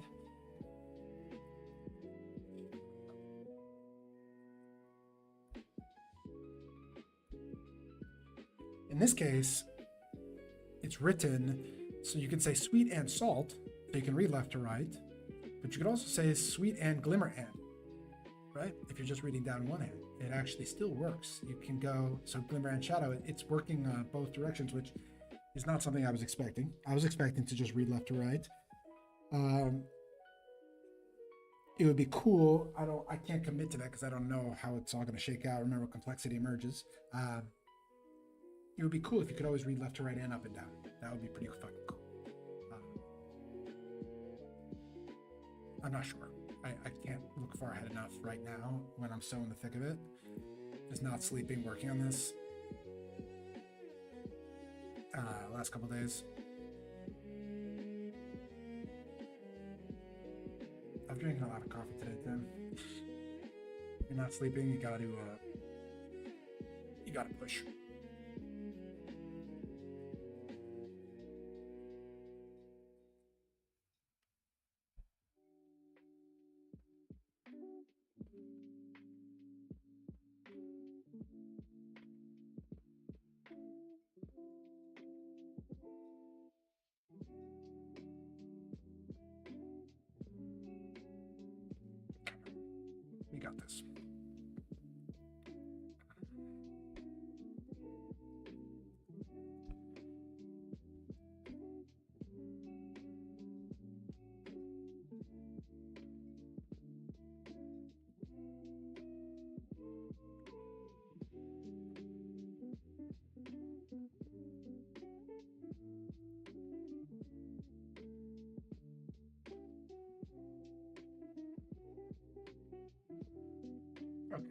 So this is working for me. I love it, actually.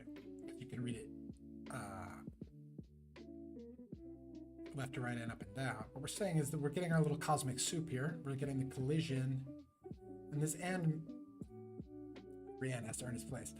This and might be like cuts or collides with, right? But we're trying to indicate that there is a collision here of opposing forces, and that within you have 1 and 2, and then you're going to get 3. Okay?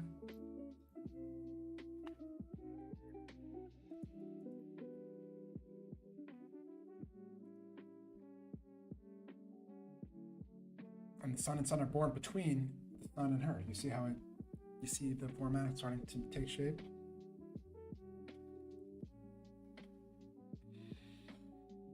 But the line is, it's supposed to end, so daughter become mother. I think, does that go here? I think it does.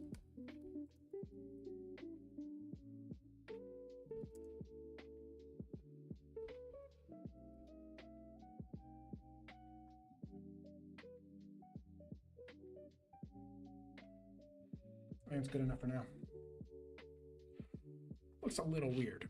The sun and sun born, I feel strongly has to be here, but then it makes no sense for daughter to become mother to be in the center. It'd be cool if we had, structurally it would look nice to end with these two together, after with this whole thing has been empty. I think it would look kind of nice.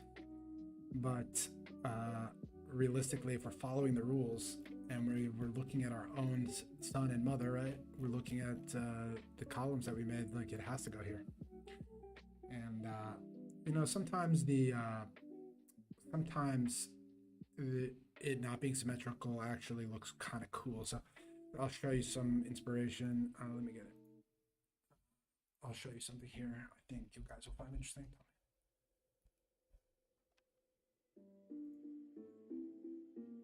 You'll find often, no, that's not the one I want. You'll often find in these Talmudic texts, there's some asymmetry. You see, this is not even the best example, but you can see that this is not entirely symmetrical. That there are these like chunks that come out, and this is my biggest inspiration. And I did some deep research in AI. I can even show you the research later. I'm never ashamed to show how I used AI to see if I was the only one ever doing this. The best example, here, I'll show you the best example of the 3 that I came up with, which is not even close, but it is the best one that we got as far as anybody doing anything remotely similar to what we're doing is this thing from China.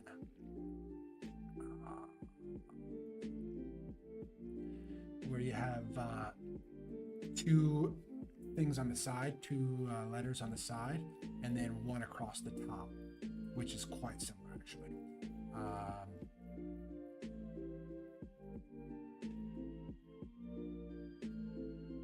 Chinese duogram with Heng Pi. This is it.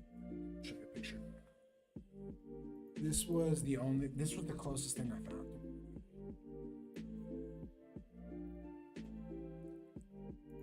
China has a thing like in art form that it's called Duilian Heng Pi. Okay, not exactly able to pronounce that, but it looks like. Let me copy this. Come on, look. Oh, come on. Copy image. Like this. You see. And the art form is this and this, and then this over between them. This is the closest thing I was able to find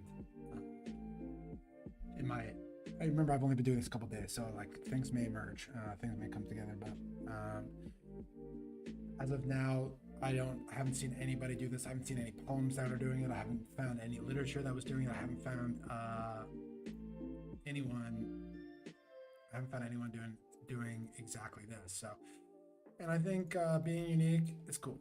I think a little differently than other people, and it's going to probably make sense that the best art I'm going to make is going to be a little bit radical in its form and format, just by making it up on my own from first principles instead of assuming things should be the way they've been. quite, that's kind of the way I think. It's kind of thinking for myself instead of going and just assuming I should do it one way because that's how it's been done. And so that's part of why I'm drawn to this new radical structure, is just because it's so different and so new, and it's not been done before. You know, that actually, you know, obviously it creates a barrier to entry for readers, but at the same time, it excites me. All right, let's take a quick break and I'll be back. We got a lot of writing left.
Welcome back. I see a chat. Michael Goldman 18, Mikey G in the chat. Welcome, welcome. You are beyond welcome here. We're so happy to have you here in the chat. We've been writing for roughly 2 hours now, maybe a little less. We're just getting started. I wouldn't say just getting started. We're kind of in the thick of it. And I'll update you on kind of what we've been working on. So I'm writing a story of 7 cosmogonic myths, right, that talk about the creation of the universe from before the beginning, when there was just a void, all the way to the emergence of human civilization, and empowering that civilization with a clear, distinct purpose of why we're here, why humanity even exists at all, why we're distinct from animals, etc. And before this, we were writing our poems. Here, I can even call one up here. Let's say Gay Revision. You can see that they were single column myths, and just like a normal poem, and what 2 nights ago, 2.5, in the middle of the day, 2 days ago, it's been 2 nights where I've been hardly able to sleep. I've been working on this so much. I came up with this concept of potentially, it should be rolled right here, of telling the story in these sort of 3 columns, where you have we pick up a thing, and then between them, right? So a place between places. Mikey G should be familiar with that. And assigning each line one of those things, and that gives us a lot of tools. For example, when things happen simultaneously, right? So at dawn and at dusk, it's happening in different places, but it is happening at the same time. And it also allows us to make direct comparisons. For example, in this section, the Earth is comparing herself to the sun, and instead of having them be sequential, they're side by side, as a comparison should be. And I think it could make it for a really elegant art book, and a way of selling it. And I think you can get a lot of information there. And the last reason why this is a potentially beneficial system is that we do plan to turn all of these myths into hymns that you can actually sing, and it makes it clear who's singing, right? And having different singers is a really powerful tool for telling a story, and it's very difficult to indicate who's speaking or who's singing in a regular poem. Now, the potential downsides of this system are that it's more complex. People have to learn how to read it before they can read it, and that is something I really strive not to do. I really want it to be as accessible. Already it's an esoteric, abstract concept, creation myths, and I want them to be accessible. I want people to be able to visit them, and so that is not something I take lightly. In addition, I've been cruising and absolutely crushing all my writing goals, moving only forward to kind of get to the end of my 7 myths before coming back. And now I'm having to go all the way back to the first myth, right, to start creating this. And so one of the reasons why I've been so obsessively writing these past days, I feel a little bit behind now that I'm going back and having to update them. But the thing is that I'm working on Gate right now, and I really wanted to write it in this format.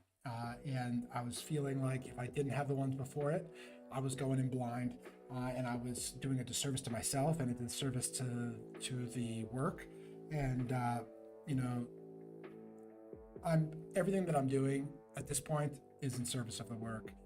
For those who have known me a long time, I'm not sure who's in the chat and who's not, but if you've known me a long time, the motivations for my writing, it started pure and then it got a little impure. I really wanted to be a prodigy. I wanted to be published and exceptional by 30. And I put all this crazy pressure on myself, and I wanted to pay my bills, and I wanted it all to work out. And as I've encountered so much failure, and as I've experienced different humiliations and issues, the constant thing is that every single morning I wake up, I want to write. And it's a powerful thing to say. Not every writer can say that. The first thing I want to do. And now I just want to be the best writer I can be. And to be the best writer you can be is about writing for readers, right? It's about creating the best works that readers can engage with and experience.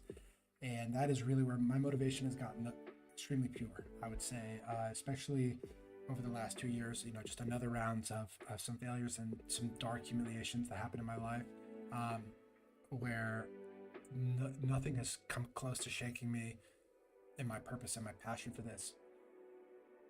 And so when we bring that back to serving the work, right? I had this idea, and in my gut, it was telling me that it was probably better, and that it was more work, but it was probably better. And I've gone back to rewrite these as to rewrite them because it's in service of the work, and who knows if it works, right? And I may end up having to scrap it. I'm going to bring it to my writing workshop. I have a writing workshop tomorrow, every Wednesday, and we'll see. I think that'll help me a lot.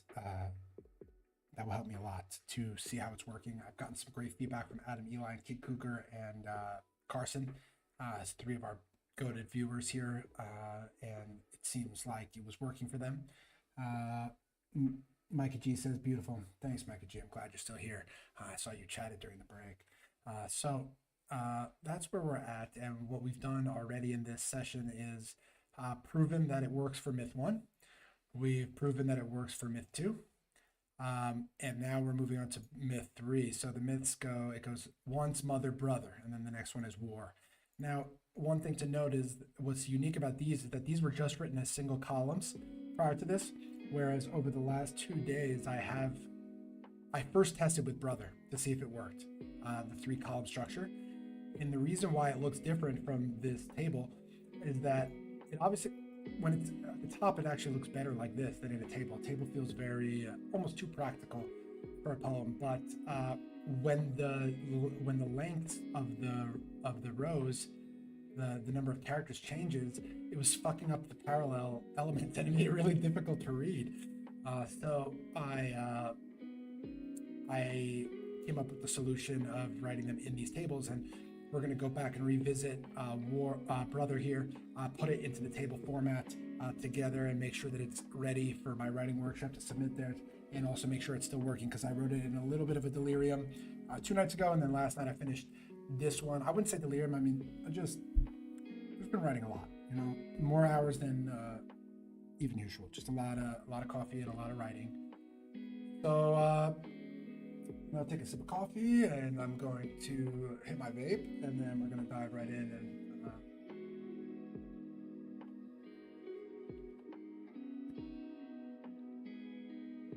okay, we could also do a little one of these for my moustache.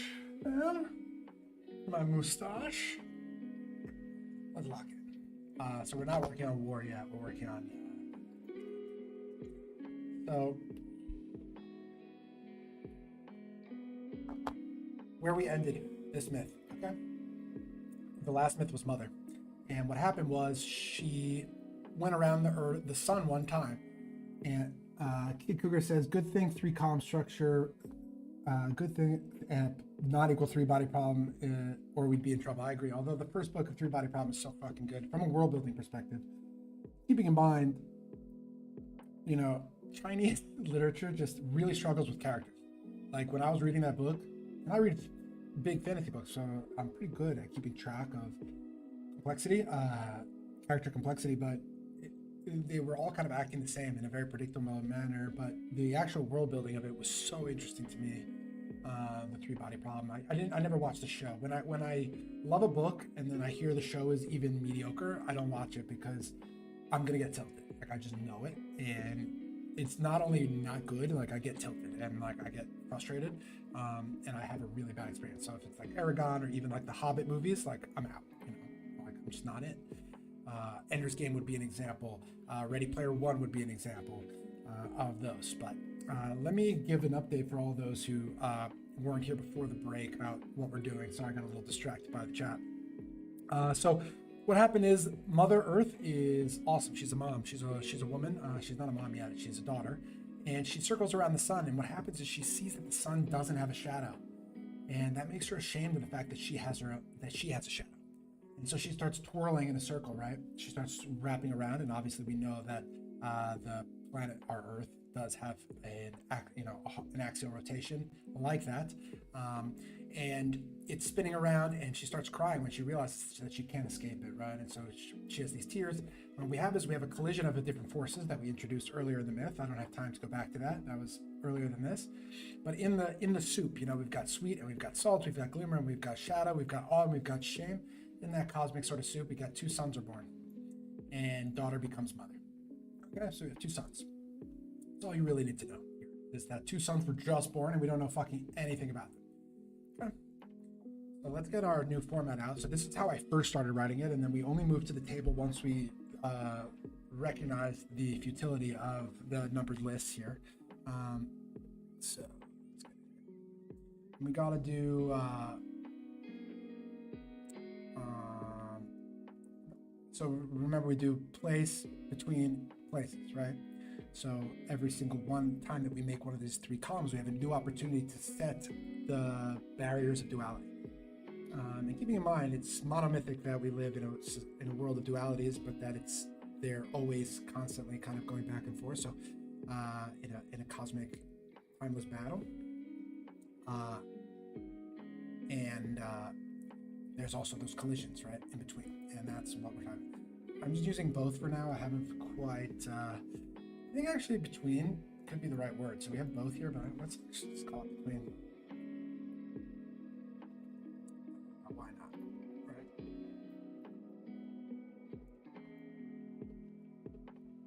Nice to have you in here, Mikey J. We've been having a great time on the stream. Just getting better at the broadcasting. The text's getting better. The writing's getting better. And I just love it. So I'm not going anywhere. It doesn't matter how many people. Great to be here, Mikey G says. It doesn't matter how many views I get or anything like that, because I just like it and I'm already writing, right? So it's just been an amazing project.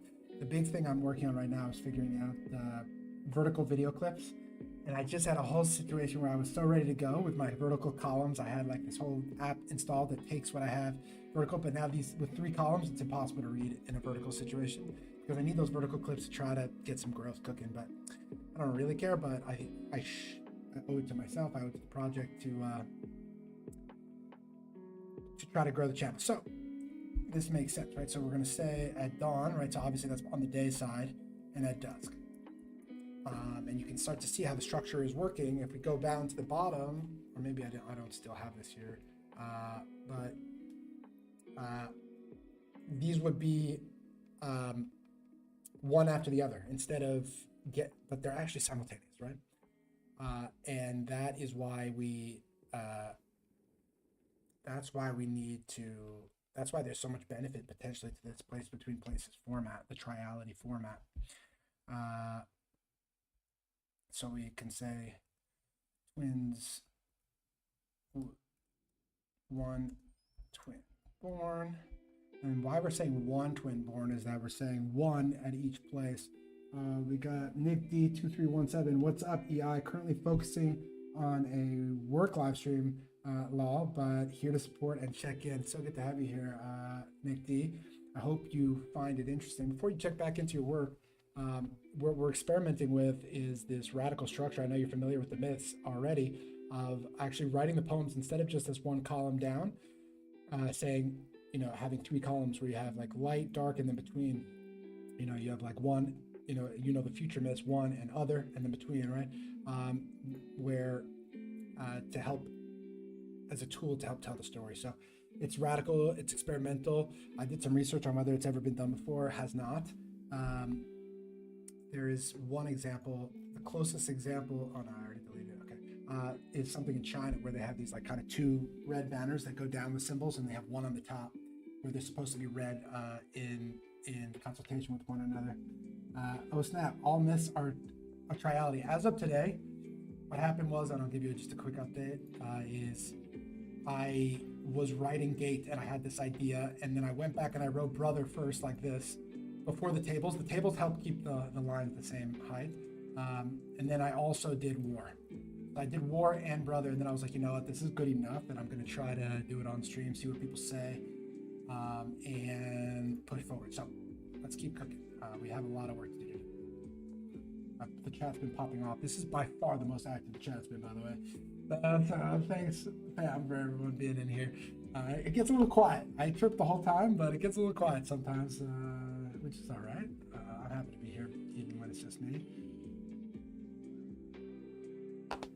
So we say at dawn and at dusk, right? So this is simultaneous in two different places. Imagine, right? So you have Earth, and she has a shadow, right? And at two different places, there is a transition from there where it's light and then and darkness, right? Because the sun hits it only on one side of the face, right?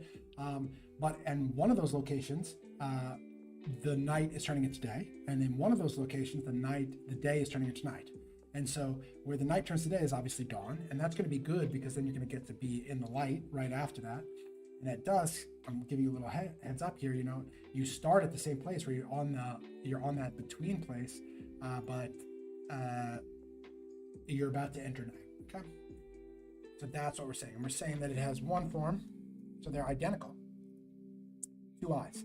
And this is different from the myths that you know, Nick. They start with two eyes. You'll see we still get our four eyes and four tongue, but they each start with identical forms here. And we can say neither knows his brother. And what this does from a storytelling perspective is it makes us want to know what happens when they meet.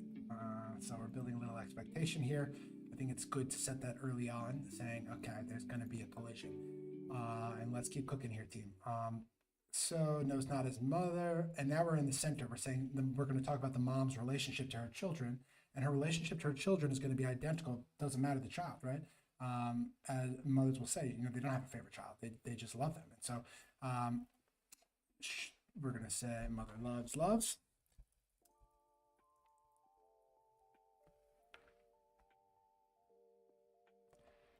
Her sons, right?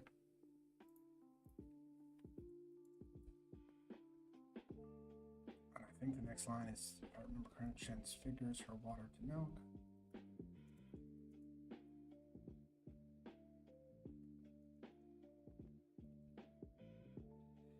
And you can see, so we have two brothers, and each one's on either side, but the way that the mother loves them is identical, and so that's going to stay in the center. See? That's the benefit of this system, is that when there are simultaneous events that are happening to both of them, I can just write it once. I don't have to write it twice. And I was right, so transfigures. I'm gonna add a period here. Mother loves her sons. That's a nice sentence on its own. And transfigures her water to milk. We'll throw a comma there. So he might drink. So we're saying why does she do this, right? So she loves her sons, and so what does she do as that? She turns her water to milk. Why? So he might drink and become himself. Okay, that makes sense. So he might drink, become himself,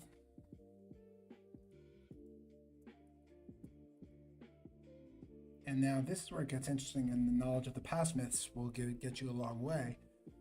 Remember that when Earth did her first rotation and she came back around and she saw that the sun had no shadow, she was ashamed, right? And so what does a mother want for her children? What does a mother want for her sons? Them to become themselves, right? And to not feel the same pain that she feels. So stand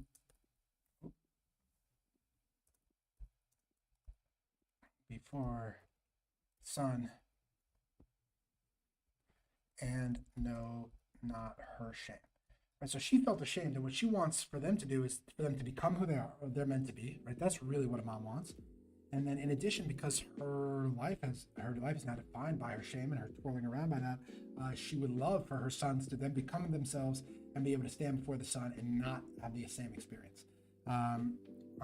Be proud of themselves and not feel ashamed of who they are. Right?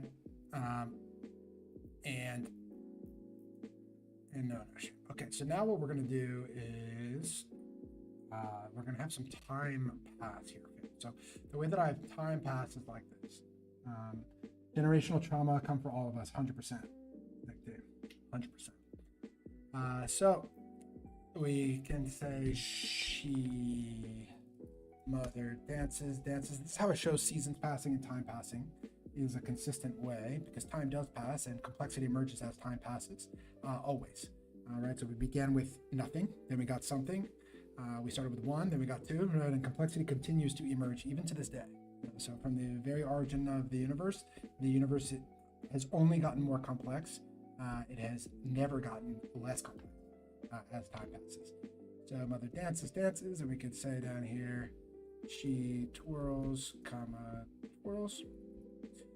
And then on this side, we say mother shivers. And this is summer, winter, autumn, and we're going to have spring, okay? So these are seasons. Mother shivers. She weeps. Just to demonstrate that time has passed, and we may end up removing that, but as far as I'm concerned, they were born at dawn and dusk. What happens next? Like, she's still spinning around, she's still moving, right? So that's why they're going to end up like the one who was at dusk is going to end up in night, and the one who was at dawn is going to end up in day. Right? All right. So.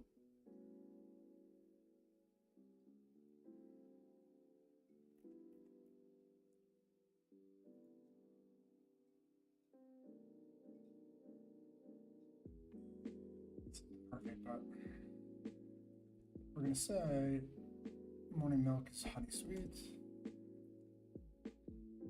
We could say that the evening milk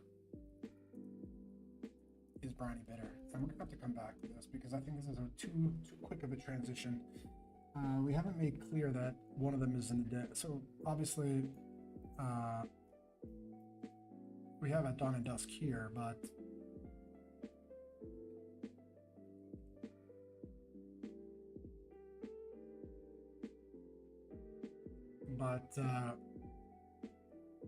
we need to say that one of them is in the day and one of them is in the night, right? I think we actually need to be a little bit more explicit about that. And so I think I have an idea of how to say that. We can say pretty much what I just said, which is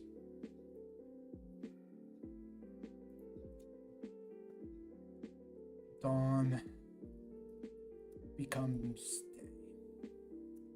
I use become instead of becomes because it's fucking cool, kind of like the Oppenheimer quote, I am become death, destroyer of worlds. That's where I was inspired by it directly.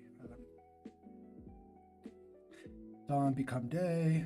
I guess we just do becomes for now, as I'm just focusing on the making sure the structure all work. And we could say dusk becomes night. I don't want to confuse people right now. Dusk becomes night, and then we can say, and now it makes sense. You can see how if we just went right into the morning milk is honey sweet and evening milk is briny bitter, that it would it wasn't so clear. And now that we can tell that as she continues to move, we've had some movement here. We've had a change in the state. We've turned from dawn to day, right? Now it makes sense that their experiences are going to start to really differentiate here. This is where really shit starts to get different for each brother. Okay. Morning milk is honey sweet.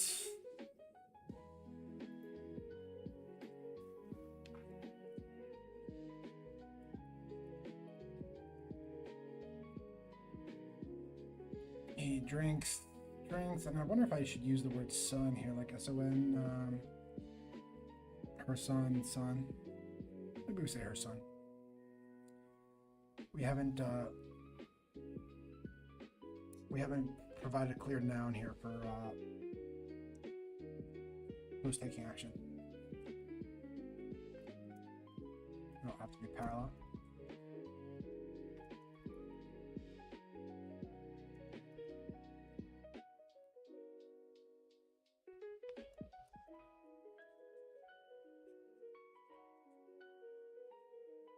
Okay. We can say is nourished. Oh.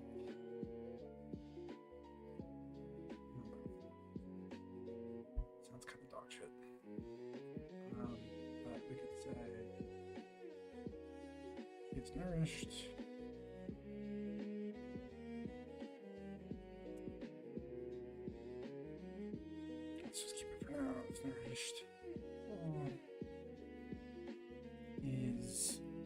famished.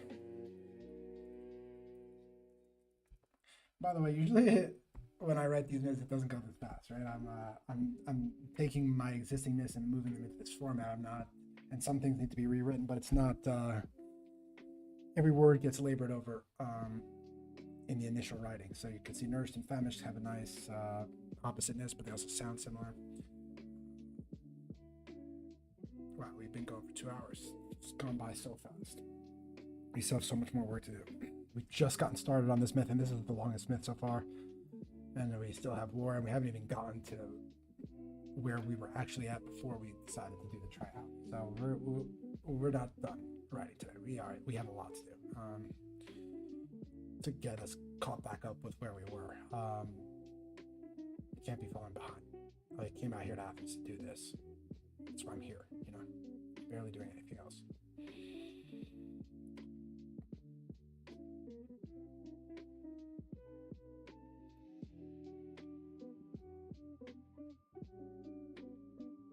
Okay, so is Nurse full? This is where so he grows 2 eyes. This guy. What did I say? Come on, I had a better thing than this. Come on. I already did the work on this.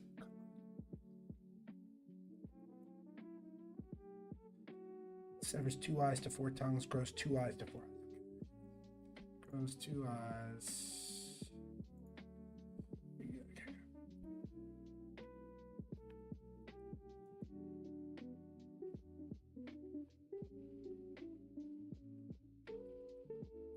2 eyes to 4 eyes. Severs 2 eyes to 4 tongues. I'll tell you why they decided to do that in a moment. In fact, we'll write it down. You can read it also.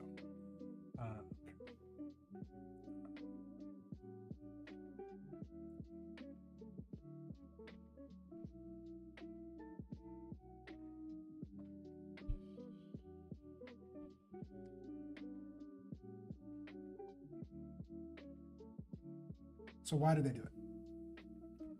Each of them has their different meanings, right? Because both of them have vastly different experiences. One of them is born in the light, drinking fucking dope-ass milk, slugging that shit, getting all nourished. So nourished, in fact, that he's able to grow 2 new eyes, right? And the reason why he grows 2 eyes is to seek sun splendor, right? So he's seen everything has been dope so far, but keeping in mind she's still moving around, right? So there's going to be brighter parts and there's going to be darker parts, and he grows more eyes because he's got extra nutrition and because he wants to keep seeking the sun, right? To keep seeking all the goodness that he has. On the other side, this guy's life has been complete dog water. It's actually he's not 4 tongue yet.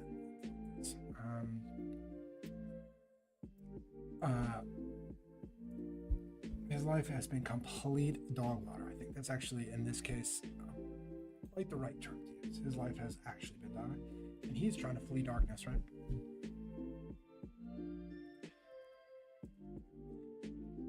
And I could use another, you would think that I could use, we have sun splendor, and you would think that maybe I would want to put a possessive here and say darkness is blank, but I did try that, and sun splendor and darkness,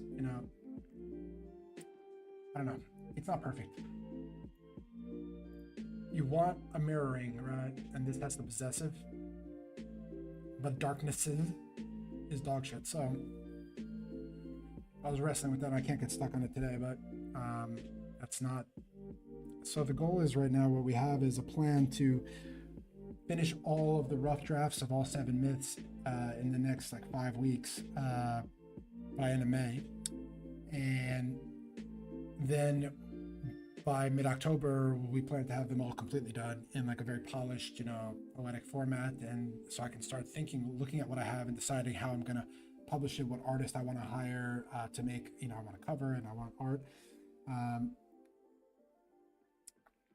October is the goal. And but the first things first is like I really do need to get to the end. I really need to finish all 7 myths.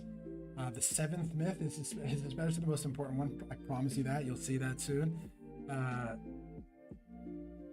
And I just don't want to get too obsessive on the language, which I definitely can, until I finish the 7th myth. It just feels like I'm gonna put a bunch of time into it, and then things might change. You know, a core word might change, and then that fucks up the entire rhythm. It's like, okay, I just spent, 2 hours wrestling this into something elegant, and then I just changed it because the 7th myth informed it slightly differently. Because in the 7th myth, you have a homie come back to all of his other homies and tell these 7 myths, right? So that's kind of the structure, is you have the 7 myths, and then you only realize in the last one that the person telling you that myth, he tells you those myths in the 7th story.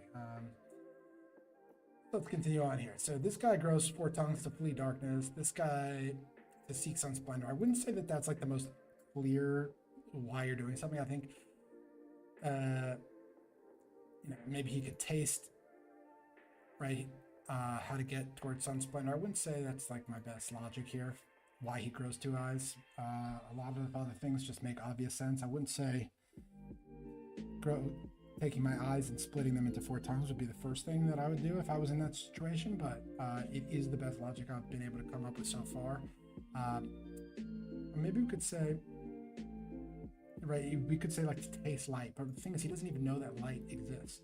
And so, but if we are saying that he's seeking light, sun splendor, and he's fleeing darkness, they're actually headed in the same direction, right? They're gonna end up at the same place. So let's continue on. And this is where shit gets cool. And if Nick D is still in the chat, he's gonna fucking love how this has evolved. I'm just gonna write it and then I'll explain it.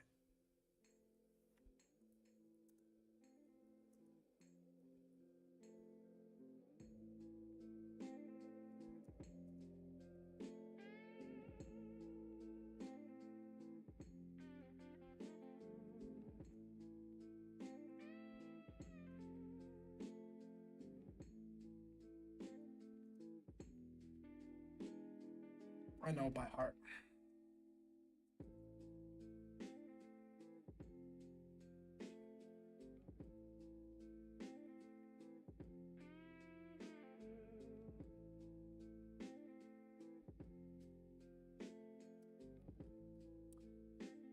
All right. Cool music change to this part. Yeah, this is such a fucking good song. This one, every single one of these songs is created by Carson, by the way. And this one's called Alloy.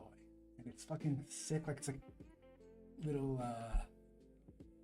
guitar riff right there. So let's talk about this, Mikey G. I think you're going to find this interesting too. We're dealing with mythology. We're dealing with symbols.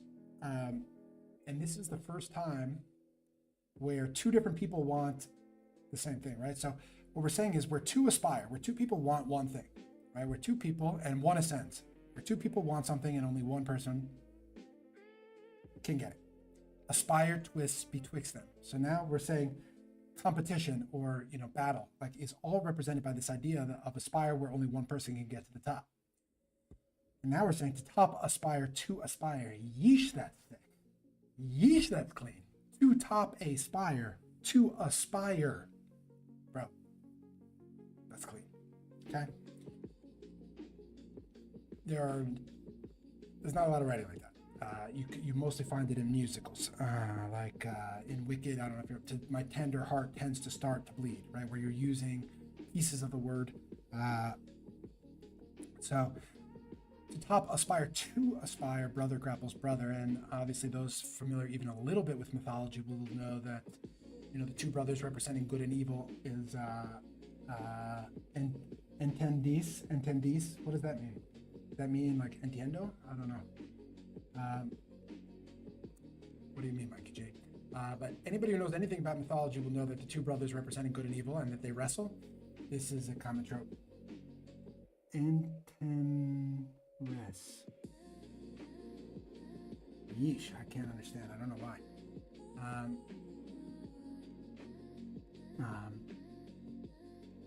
Is that the same backwards and forwards or something? Sorry, Mikey J. I wish I understood. All right. So, obviously, double entendre. A double entendre. Wow, I'm brain dead. Okay, we have been streaming for 2 hours and 15 minutes here. Maybe I would have had that. Yeah, but double entendres. To top aspire to a spire. Okay, pretty fucking lit. Man, I really love that part. So, what do you guys think is going to happen, right?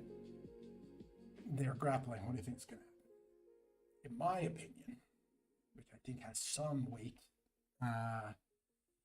the brother who has been drinking the dope ass milk and nourishing and flourishing, he's going to win, right? And so that's what we're going to do. Let's see how I wrote. I spent some time on this 2 days ago. 4 eyes, nourish, flourish, triumphs over 4 tongue, ascend to top. Let me just copy all this because I actually spent a while, spent like 2 hours, like an hour and a half on just this section 2 days ago. So take that work and actually use it. Let me put it.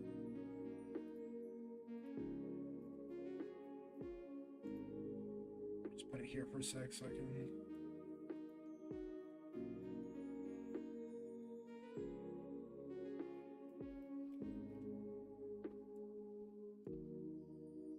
We'll read it back, but I want to be able to use the work that I already did on this.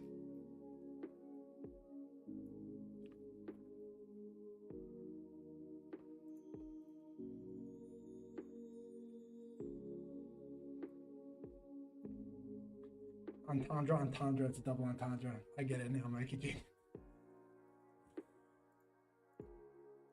From my time. This is about to be the origin of good and evil, so you might want to stick around to my hypothesis on where good and evil comes from.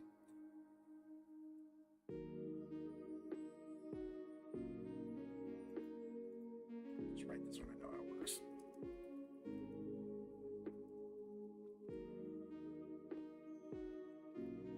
Let's get the cooking. I'll read it back to you, I promise, team. I just might as well use what I already have here.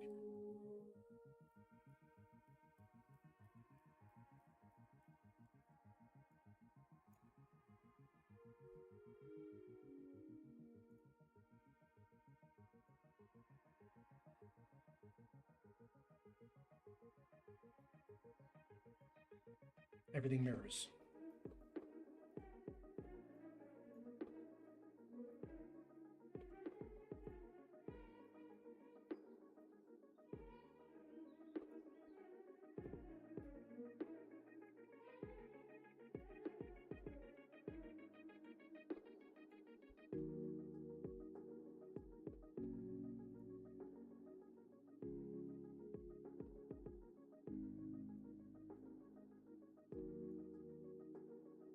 I'll walk you through it in a second, fam. The origin of good and evil.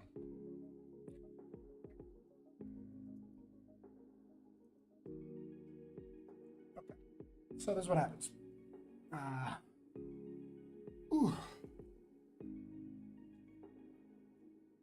I've been writing so fucking much, dude.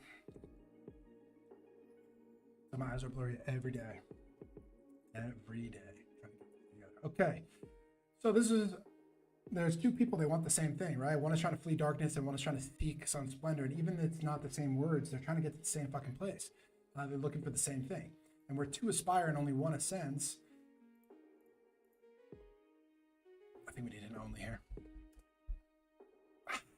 Implied, right?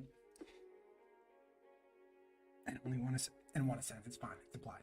1, if you have 2 and only 1 gets up, it's implied. You got this, Jen. If it was easy, everyone would do it. I agree. Thank you, brother. I really appreciate that encouragement, man. And I'm so glad you're here. It's nice to have you here. So where 2 aspire and 1 ascends, aspire twist betwixt them to top aspire to aspire. Still sick. Brother grapples brother. Now, let's talk about this, fam. I'm really hyped to share this concept with you.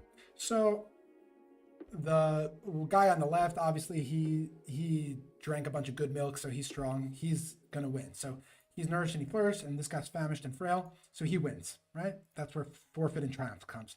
Now, this guy goes atop aspire, okay? So he ascends. Remember, we said only 1 can ascend. This guy ascends. This guy falls, right? So he goes atop aspire. Think about a literal spire, okay? He gets to the top and he falls beneath.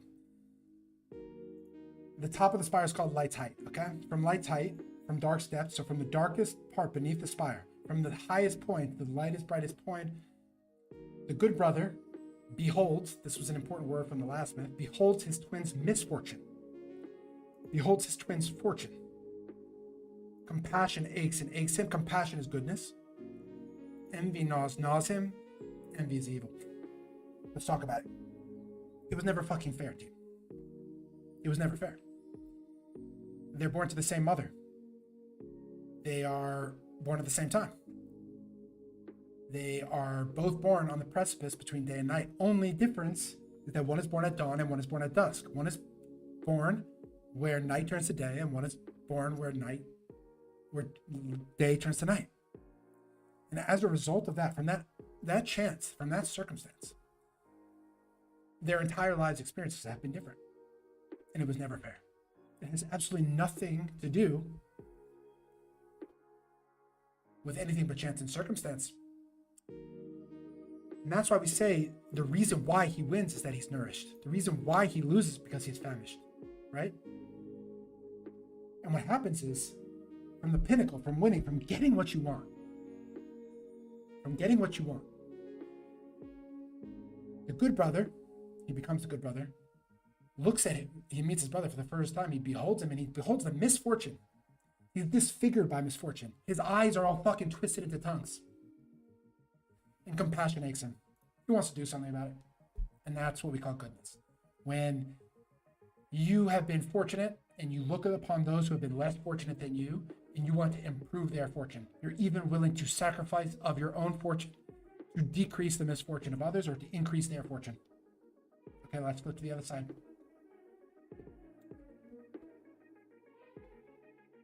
Poor tongue, he's famished, frail. He loses only because he got stuck with the shitty milk, the salty milk. You're just drinking salty shit all fucking day.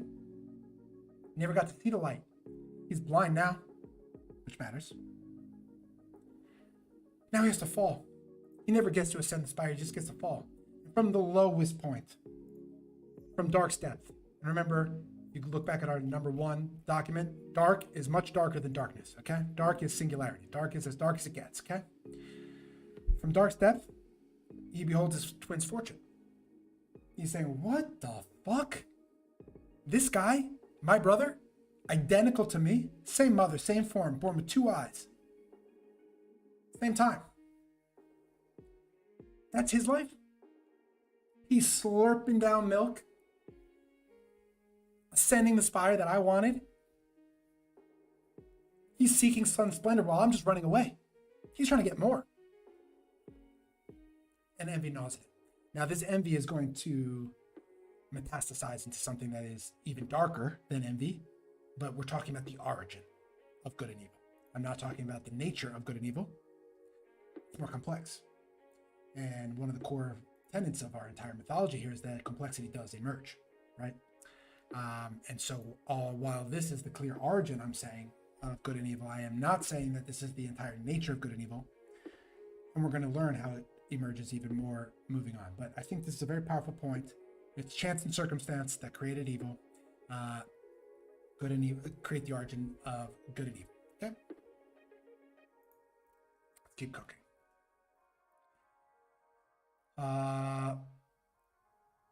So what do they do about it? That's where we're going. Okay.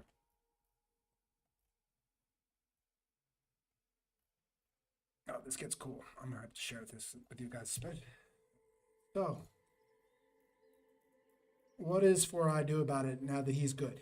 Right? Before I was being very careful not to say the good brother and the bad brother up until this point.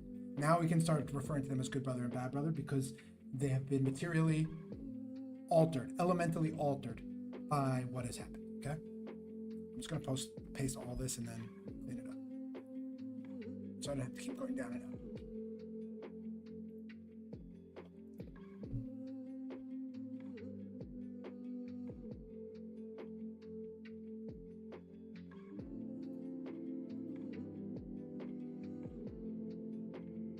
My mom's voice, by the way. Anybody who knows Mama Werner, it's my mom's voice doing the ooze. Carson, the composer, flew out as a favor. I asked of him. My mom's throat wasn't doing well. She's a singer. I didn't know how long. You never know. to New York to record this. Holding a big favor for that one, and I'm so glad I did, and so grateful he came. All right, so let's talk about this.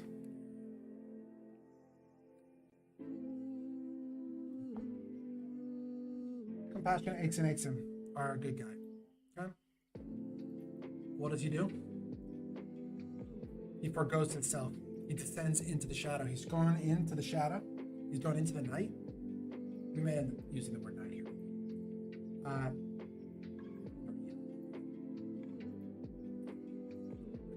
Descends into her shadow to redeem his brother. He's going after her, trying to save him. Okay? And he forgoes himself. This is my version of sacrifice, right? Forgoes. Let's define it. I already looked at this, but I'll do it for the chat. Oftentimes I can recite definitions almost exactly, but forgoes, let's see what it says. Forgoes is the third person singular tense of forego, to give up or go without or choose not to have. Okay? And he forgoes his self, right? And keep in mind, we're talking about poems, we're talking about poetry, we're talking about elegance. 4 eyes, 4 goes, right? Clean, clean, clean. Cleaner than sacrifice, there, right? You gotta look at the right side.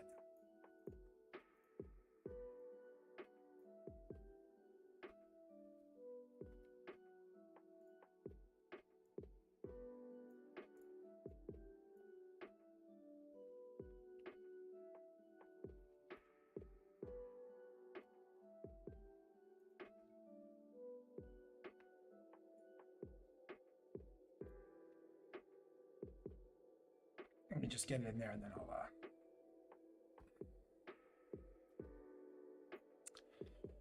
and I will read it and we'll talk.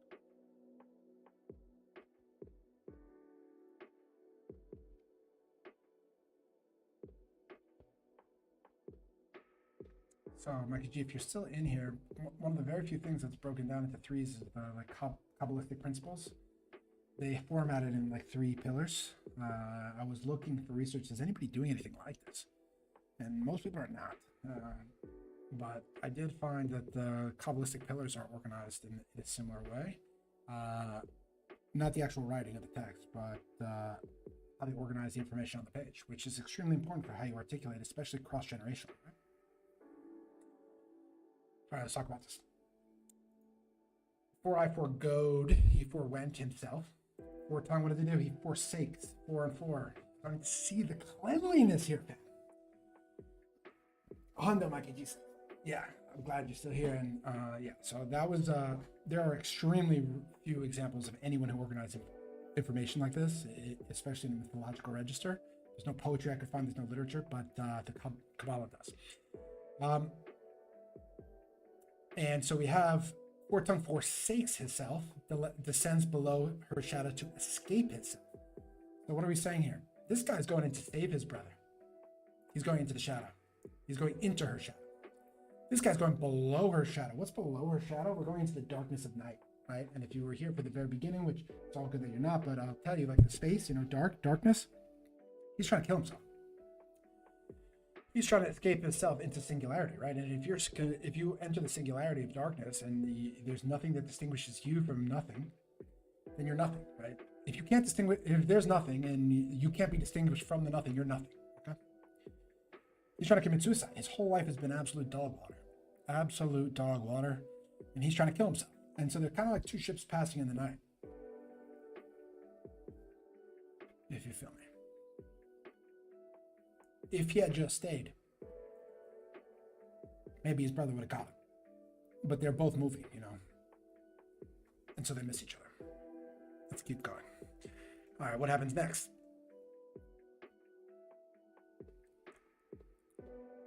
I know, but I just want to get the... Oh, this is so fucking sick. This gets so clean. Okay. This is a nice part. Okay, so what happens is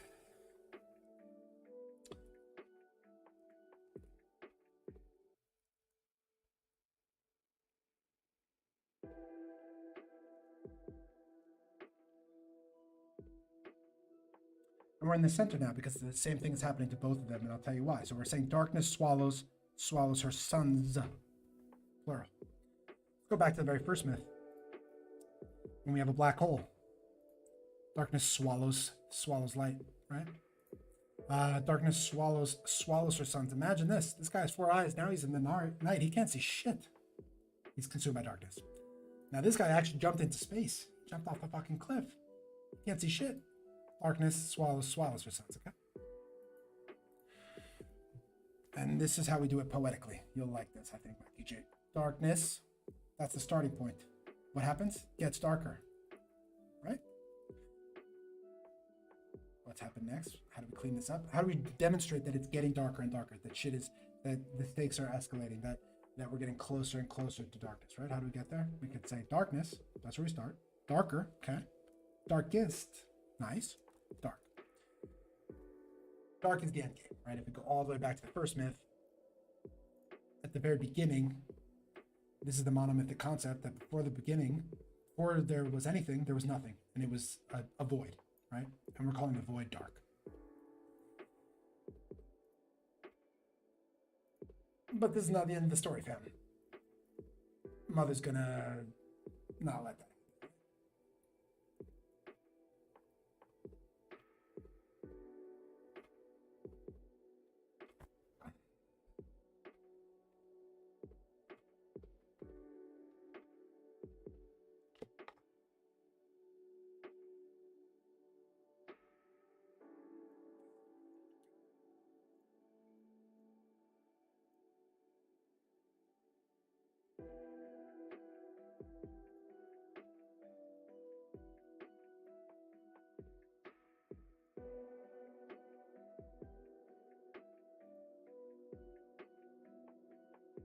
That's kind of nice. I'll show you why. At once, right? That was light becoming itself. Now we're having it at last. It's kind of nice. I'll tell you what happened. Let me just get it then. Let me just get it.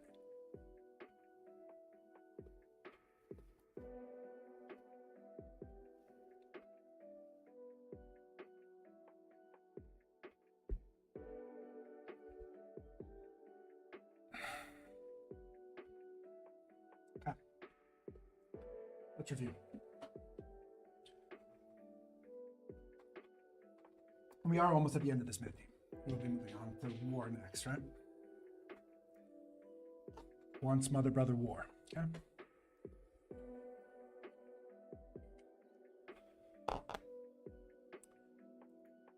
This guy, left brother, good brother, he goes into the night. He's trying to save his homie, his brother. This guy, his life's been such dog shit, he tries to commit suicide. Both of them are about to die. This darkness swallows them. Darkness darker, darkest dark. Yeesh. Makes me scared to say it. Yeesh. Darkness darker, darkest dark. Poof. I wouldn't want to be there. Kid Cougar, have you ever watched / read Magicians? I fucking love The Magicians, Lev Grossman. I didn't see the show, but I read the books. Absolutely love it. Interesting. It has some great interpretations of humans ascending into godhood. I agree with you that it has some ideas about it, humans ascending into godhood, but I don't think that's actually the most unique thing about The Magicians. I'll tell you what the most unique thing about The Magicians is to me. Let me tell you, so like the idea of humans becoming gods, this is an extremely persistent and consistent myth. For example, Hercules, right? And the cost, right, of what you need to sacrifice, because in order to become a god, you have to sacrifice being a human. And so usually there's a cost associated with it. For example, Hercules kills his whole family in madness. The most interesting thing about The Magicians, and it inspires me, and it inspired me then, is that it is the only fantasy series, actually, it's pretty much the only fantasy. There's one that's adjacent, where they have actual books that they have in that world that they don't have here. The Fillory series. People read. In all these fantasy books, no one's reading anything. There's no series that exists. There's no famous authors. There's no literature. Think about how much literature affects our life. Shakespeare, right? And the Fillory series being so core to that, having it be actually a series of books that are written in that world, I was like, wait. They have books that they can read. Now, the only other example I can think of is A Way of Kings, which has this book that is a guide for kings to read about how to live and be a noble king. And you get little snippets out of it. And you get little snippets out of the Fillory book. But let me tell you what's different about my mythology and their series and theirs. Let me tell you something. Let me tell you why we're unique, why our community is unique, why what we're building is unique. Because in my trilogy, there's books that you can read. There's a mythology there's a mythology there that they know, stories that they know that we don't have. Different gods, different people, and how they're told, how they're sung. But what's different about our world is that you can actually read them. You don't get to read the Fillory books. You just get quotes. You don't get to read The Way of Kings, the book about kings.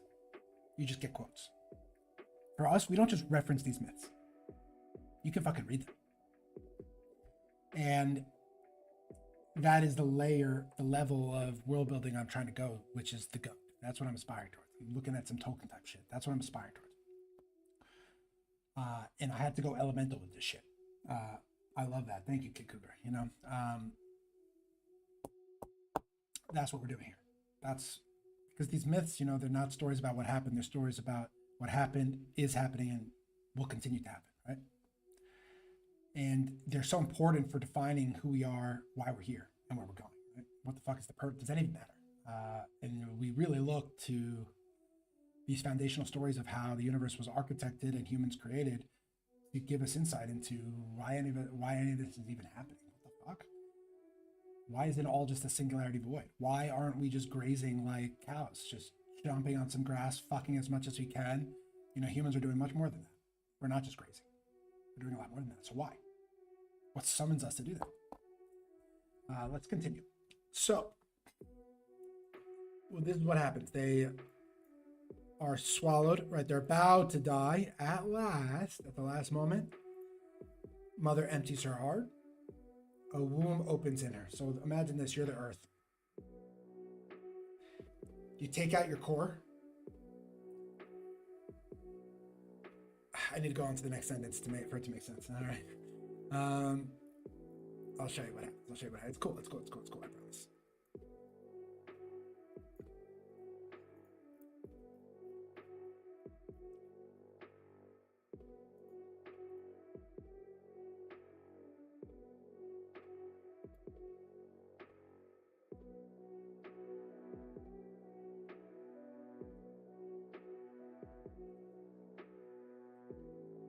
I need both of them for it to make sense, CT. They need to be happening simultaneously. They don't make sense, which is one of the powers of this potential triality format that we've invented together today.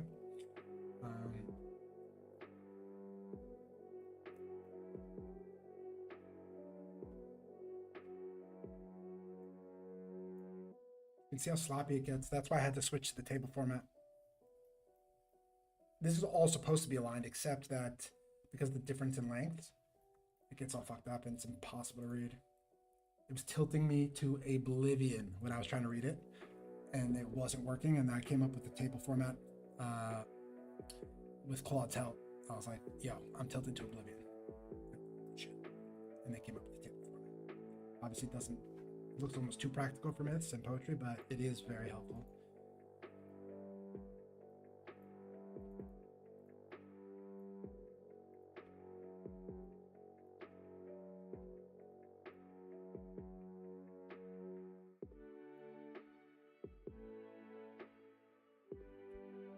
I think you're gonna like this next part.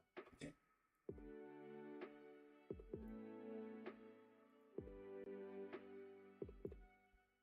We're gonna invent the moon. Do not invent it. We're explaining where the moon comes from.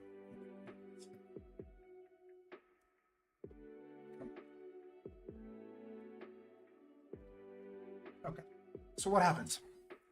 At last, Mother empties her heart, right? So she's sacrificing something, and a womb opens in her. So the cavity with which she takes out her heart, and now she has an empty cavity, which is her womb. right? And so she wraps 4i, who's still on her planet. Remember that he just went into night. He just went into the shadows, except that he has eyes. He can't see shit.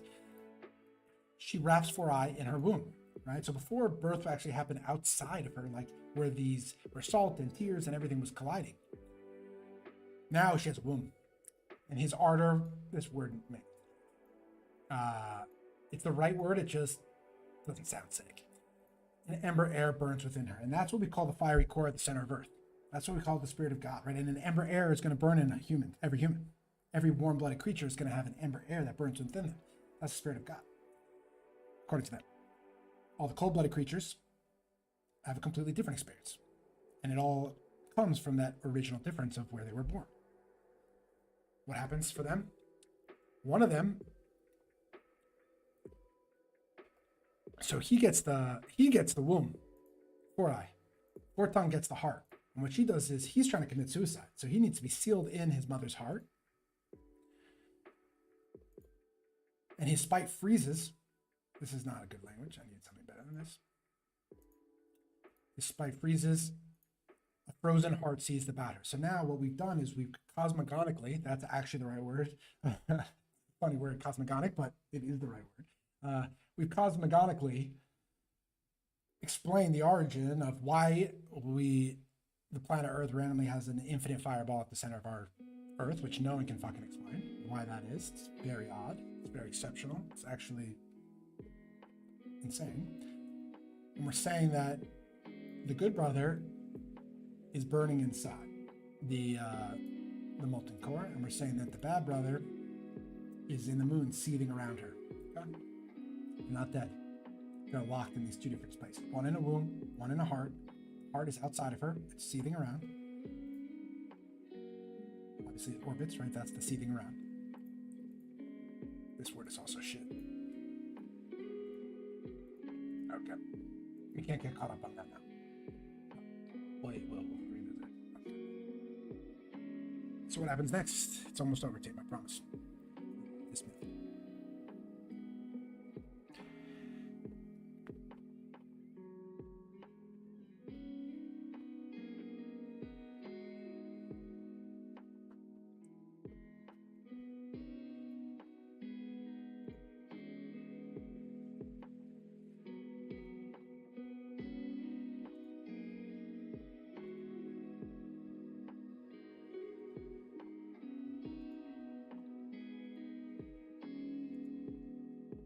I don't like the Triality format, fam. I think I'm going to keep it. It's going to be very unique, and we'll see how people react to it. My group believes 4-tongue was robbed of the ember that 4i turned into Mother's gift. I pledge religious war. Who feels differently? Who's your group? Okay, Kuka, I love that. My group believes 4-tongue was robbed of the ember air that 4i turned into via Mother's gift. I pledge religious war of those. I think, just so you know, the war is going to continue. The next myth is called war. So the war is about to happen. Some people are not so happy. It was never fair. You feel me? 4-tongue got absolutely fucked. He got the dog water side of that deal, like times 1,000. It was never fair. And that's why it's complex. Evil's not just Satan.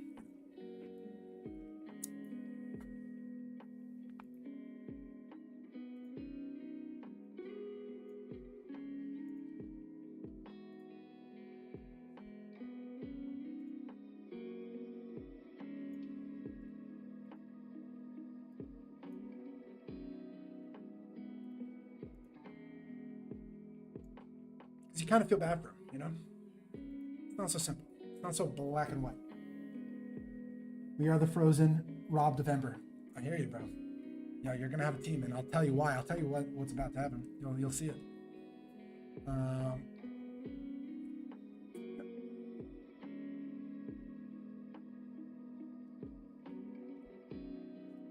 Before I tell you what's happening, let me just finish putting these in. Usually I'm writing, but today we're changing the format. You know, it's a unique day, but I do think that we're going to go forward with the Triality, which has been a nice win. We decided that together as a team.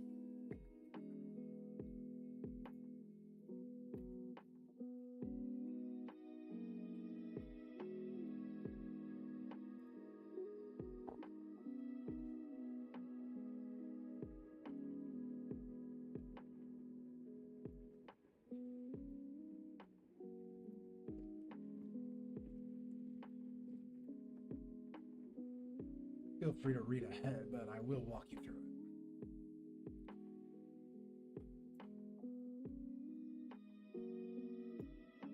And remember, this is still the rough draft. We have 2 weeks set aside for each myth to make it fucking beautiful and amazing. 2 full weeks for each myth to make it perfect. We're just trying to get to the end. All right. So now imagine this. You got the good brother. He's inside her womb. He's in the center of the earth. He's the fiery core, and he's the good guy. He burns with a sort of compassion, right? He's goodness. He's passion, passion. He's sacrifice. He's aspiration. And we're using clean language, so 4I, 4Cs. 4I, 4Cs versus 4-tongue who foretells, right? They're going to have competing prophecies here too. Competing prophecies. And the war will continue in the next myth, but I'll tell you what the prophecies are. What is 4I, 4C? He's going to redeem his brother. That was his original goal. His mother who's ashamed, right? So she has been ashamed of her shadow since before he was born. That's actually why he was born. And light itself.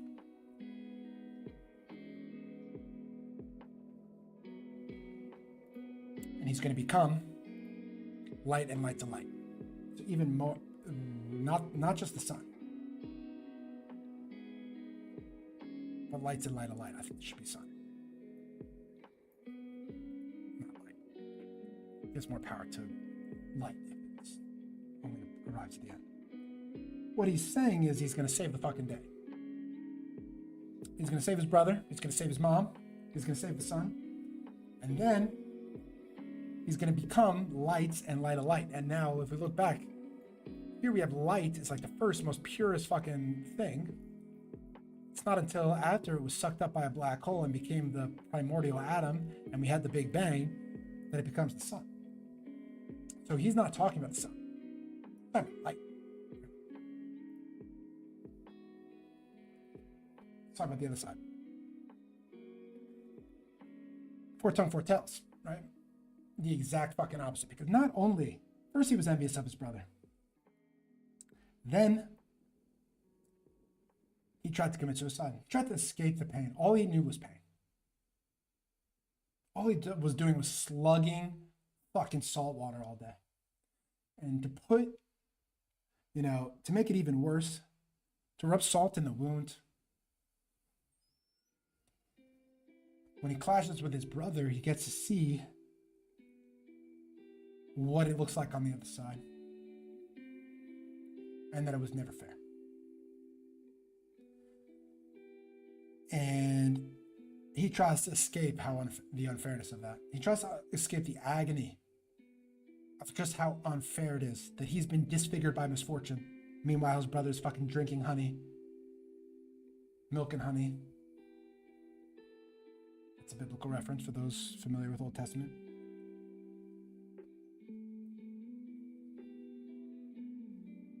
So what is he feeling? He wants vengeance now, right? And remember how I told you we had already discussed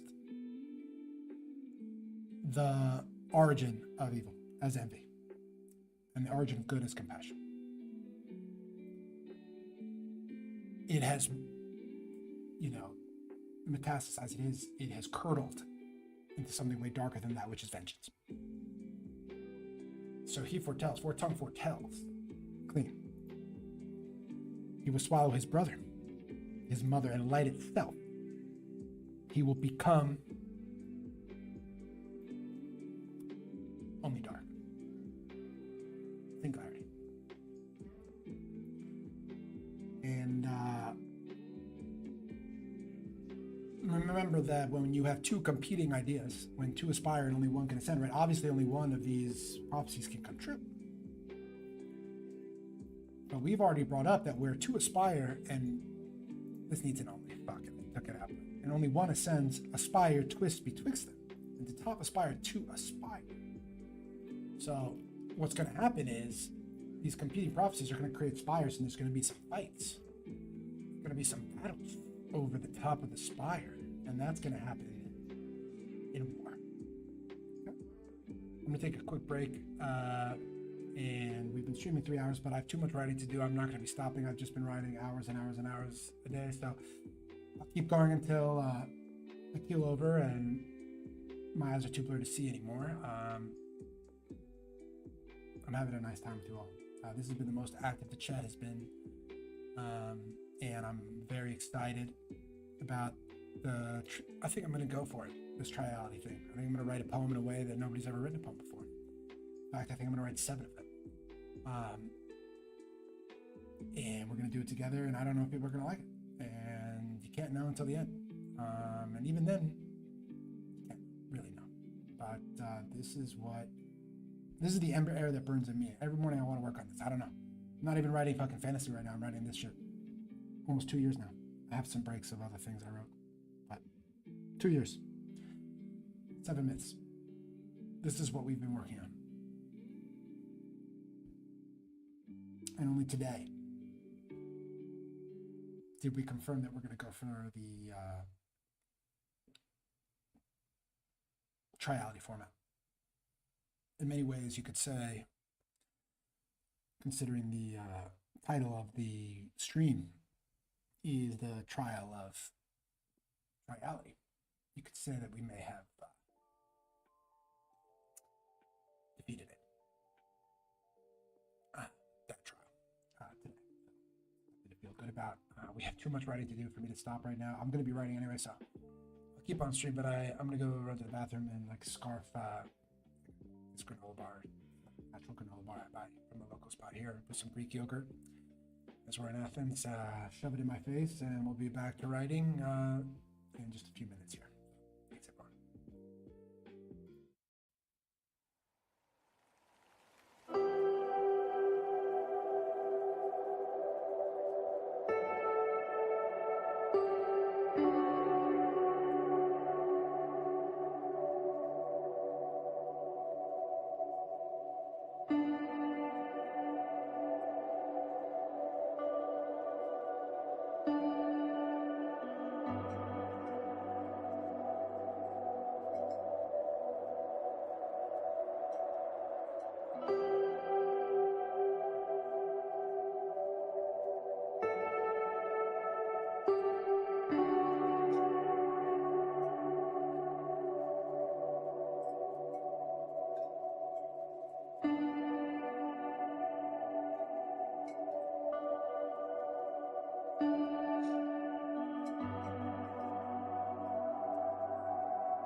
nice little break.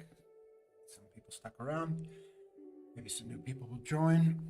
But you know where I'm going to be. Right here working on catching back up with our myths. And I'll tell you why I say catching up. Because over the last 2 days, I kind of invented this new way of telling this story, formatting it. And then also the format influences the writing and vice versa. And today was the test to see if we were going to go for it. And we've decided we are going to go for it, that we are going to commit to this format. And that has required me to go backwards instead of moving forward, right? So we've been before this 2-day stretch, we were working on gate, which is the 5th myth. And today, all we've worked on is myth 1. Myth 2, once is the myth 1. Mother is myth 2. And brother is myth 3. So even though we are about to work on the 4th myth, it seems like we're cruising. And in a lot of ways we are. At the same time, this is shit that I had already finished. The rough drafts of, and was supposed to be getting to the end. And so all of these days have been chipping away at the progress forward to finish myth 5, 6, and 7. But we are in service of the work here on the AI Warner YouTube channel. And once we had the idea, and now that we've proven the idea is worth pursuing, we aren't going to cut corners, okay? And so I am going to invest the time to catch this up. And one of the reasons why I've been writing so much, why I've been sleeping so little, and writing with sort of frenzy, is I set very aggressive writing timelines for myself.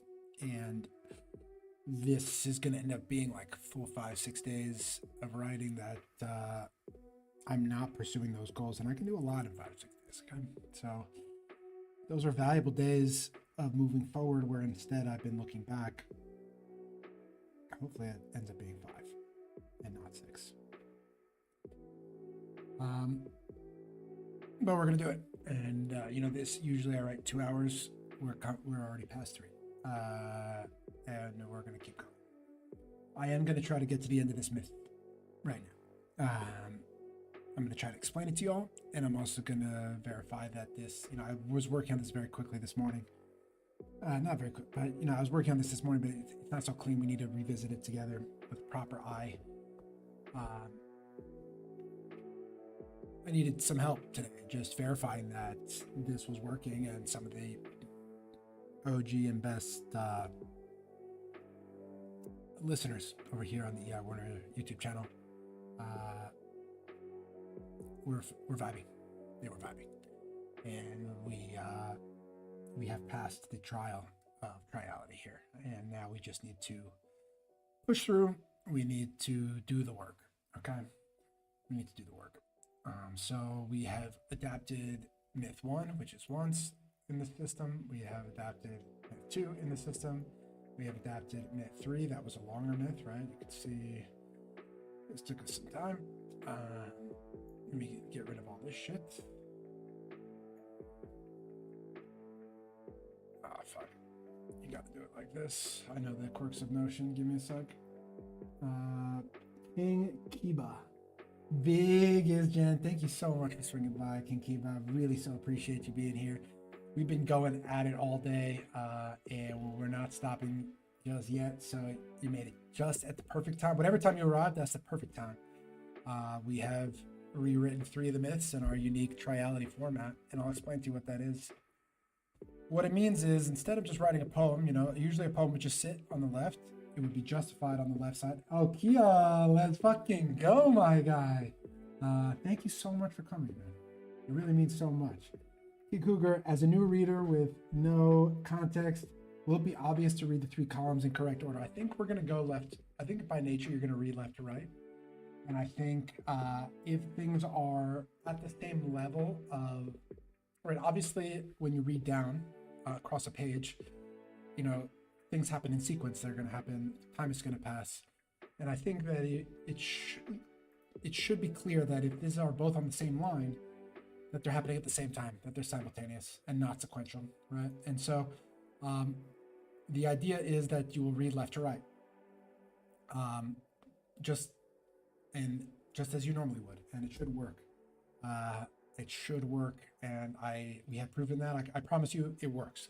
On everything that we've written today, it works. So, Kia, I'm going to go ahead and explain to you what we've changed. So, every poem, pretty much anything, any writing is going to be in a singular column. Not even in a column, it's just on a page.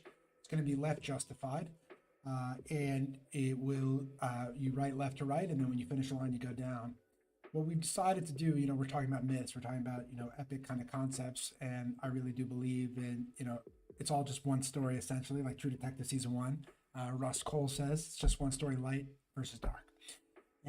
But when those two forces collide, you get this between place where interesting shit happens. And so when you have we are writing instead of writing just down, we are writing kind of across this different across 3 columns. And I'll show you how that kind of looks, right? So in this one, mother, which is earth, right? She's comparing herself to the sun. And what we did was we put the sun on the left and we put the mother on the right. And so we're talking about what the sun does, and over here we're talking about what she does. And in this case, you can obviously tell that they're supposed to be adjacent and related.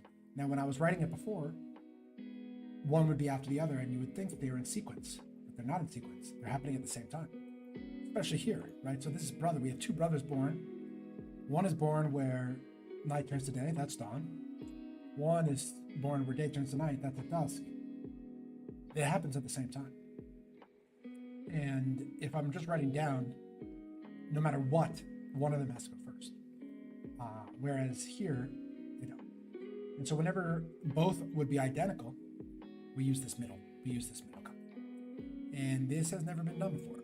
This is entirely unique. I've done some research on it. And we were on the 5th of 7 myths that we're working on in our cosmology. And we are going back and retrofitting all of the other ones to fit this format. We're full sending on this shit, We didn't come here to just do what everybody else did. We got to play our strengths, and one of my strengths as creative is I really just do my own thing. I can kind of make it up, and like I'm making shit up. I'm trying to articulate ideas however I can, and I don't need how other people have structured their pages. I don't need that. And so I'm going to play my strengths. It's not that I have only strengths as an artist. Of course, we all have strengths and weaknesses. But not needing to rely on anything. You don't need to have read literature. You don't need to have read mythology. You don't need anything. We're starting from before beginning, when there was just an empty void, and we're building humanity from scratch. We're not taking any trees. We're not taking any gods. We're not taking anything from anything. We're going from 0 to 100, and then to 1,000, and then to 10K. So let's read this together. Actually, Kia, while you're here, let me just explain to you how this ended, so we can catch you up, and for anybody else who just joined after the break. What we've got here is we had 2 brothers that were born, and one of them got the shitty end of the stick and was born at dusk, where day turns to night. And that caused a lot of problems for him, and his life was shitty by just chance and circumstance. He was born the same as his twin brother, but night is way gnarlier than day, right? He was actually disfigured by how gnarly it was. And at the end of the myth, what we had was, the good brother is kind of captured. He's living as the molten core that's inside of Earth, and he's called the Ember Air, right? And all warm-blooded creatures have an ember air that burns in them, okay? Whereas the bad brother is frozen in the moon, seething around her, okay? And all of those creatures that are created from the frozen heart are going to be cold-blooded. And now they're going to continue, each of them from within their cages, or from within where they're staying, where they're living, they each have competing prophecies, okay? And 4 eye, 4 sees, and 4 tongue, 4 tails, right? So these are 2 different competing prophecies. One of them, everything's going to be goated, okay? He's going to save his brother, he's going to save his mom, he's going to save the son, and he's going to become light to light. He's going to become the brightest possible lights, all right? The other brother, the one who got the shit end of the stick, he even tried to commit suicide. He even tried to commit suicide, and his mother saved him and prevented him from doing that.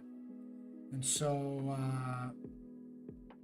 Tongue foretells that he's going to swallow his brother, his mother, and light itself, and become only dark. He's going to return everything to singularity. He's going to destroy it all. He's going to break it all down. And so they're going to go to war. As a new reader, they're going to go to war. And that's what we're starting on now. So without further ado, let's get into it.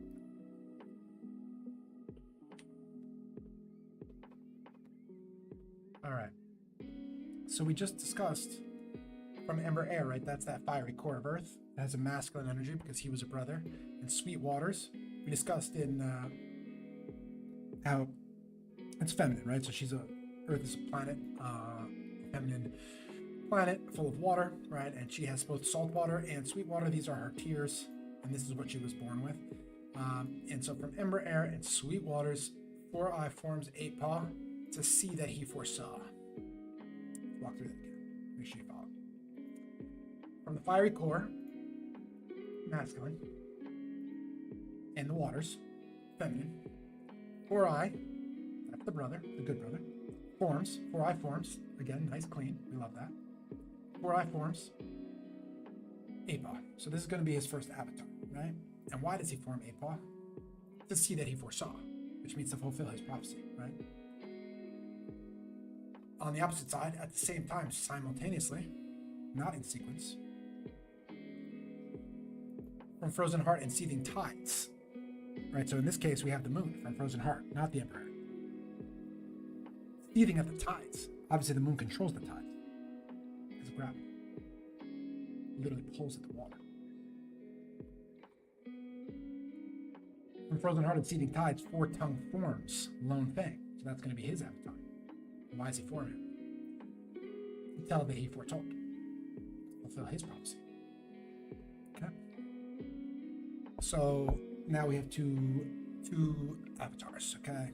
And obviously the myth is called war, so we're going to war here, fam.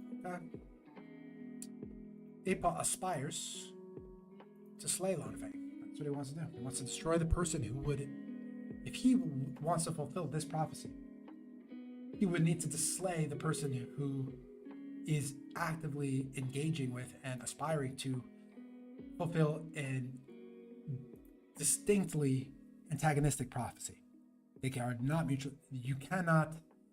They both can't exist, right? You can't be all darkness and have the brightest lights, right? You can't have that. And so he's trying to slay him. He aspires to slay him. So 8-paw chases and chases after Lone Fang's shadow. He's hunting him. Now Lone Fang aspires to slay 8-paw. It's the same thing. He wants to do this prophecy, the 4-tongue foretells prophecy. He's going to need to kill the person who's trying to fill it all with light. So two people want one thing to fulfill their prophecy, and they are mutually exclusive. So what does he do? So he chases, he runs. Chase is a shitty word, but we'll come back to that. Again, we're doing rough drafts, trying to push to the end, and then we have 2 weeks set aside to finish this whole project in October. We have 2 weeks set aside for each polishing each myth, but we need to get to the end. We can't just be perfectionists, lost in the sauce of perfection. I think I wouldn't say wasted, but I would say I've squandered 6 months tinkering with language and bullshit that ended up being not even that relevant, okay? Obviously, I got a richer understanding of the project, but that's why I'm so actively and aggressively pushing to get to the end. And that's why it was so difficult for me to make this decision to actually go backwards. Because I need this. I need to get to the end. I need to see what I have. All right. So this guy chases after his shadow. That makes sense. But this guy, Lone Fang, he slithers and slithers in 8-paw's shadow. Yeesh. Gnarly. Okay? We learned that whenever 2 people want one thing and only one person can go up, what happens, right? Aspire twists betwixt them.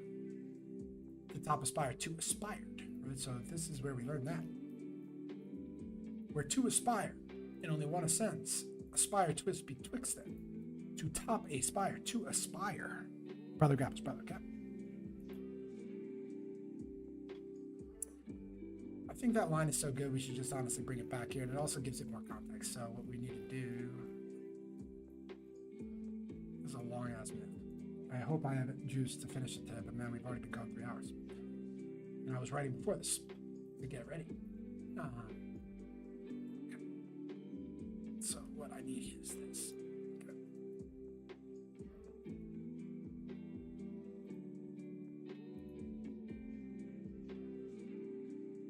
Let's add the rule. Okay, wherever. Okay, we're just gonna say where, but wherever.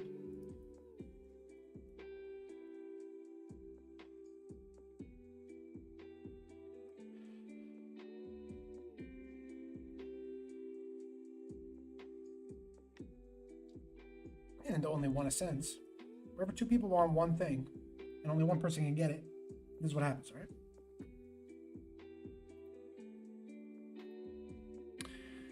Where two aspire and only one ascends, aspire twist betwixt them. That's what happens. To top aspire, two aspired. So now we had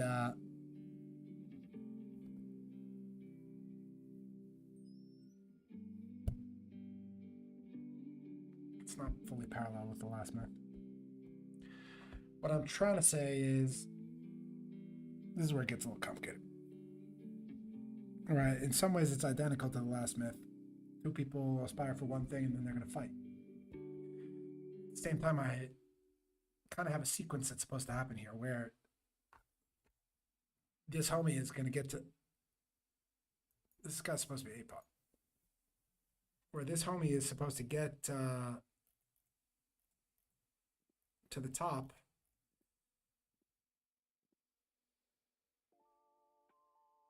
Oh shit.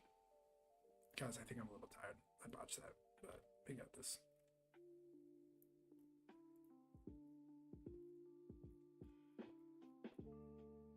Yes, I need to bring these two. I need these two.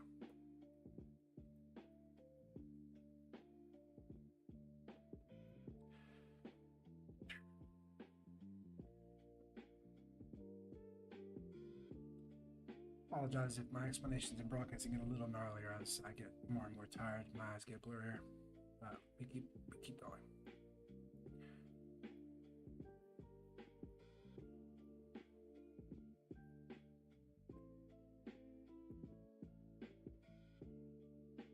This is where we need to be.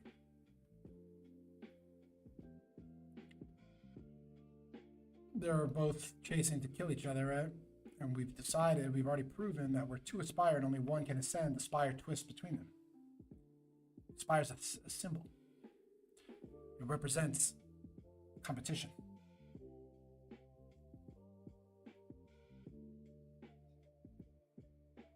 Once two people want something and only one can get it, you get winners and losers. If you don't have winners and losers, you don't have any good and evil. I think you are missing the word one on the only ascends line. Let me see. Yeah, you're completely right. You're a fucking goat. You're the goat. Kid Cougar, you're 100% right. I'm a little tired, and I appreciate you calling that out. You're the goat. You should get in here and write it. I love that. That's amazing. Okay, so we're two aspired, only one aspire. Aspire, twist betwixt them. To top aspire, two aspired. Now, this is where I'm confused. Okay, this is what we're working on right here, team. What's supposed to happen is that APOL is supposed to get up there first. When he gets up there, he sees sun splendor. That's what he was seeking, right? He wants to see the light. Everybody wants light. That's why you go to the top.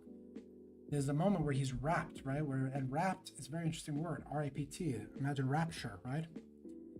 Your attention can be rapt, right? It means it's engrossing. But rapt also has an indication of ecstasy. It's so good that your attention is brought. It's not, you can't be rapt in a negative way, okay? And maybe this is where we need to unpack the potential of our myths, of our new structure, okay? So you're gonna need to follow me with me here, and this is an experiment. Big digging the three column setup.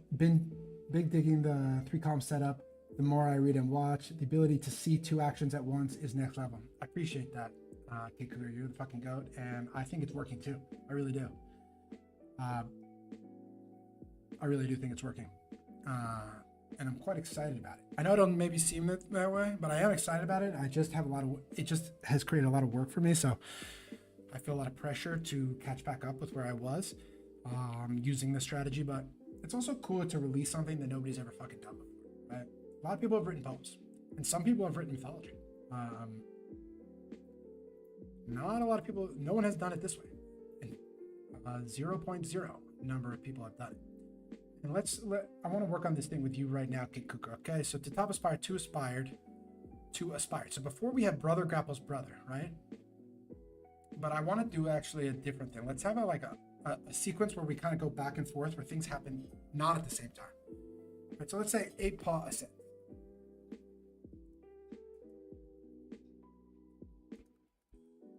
So he gets to the top. And he's wrapped by Sun Splendor. Now, I don't even need, at this point,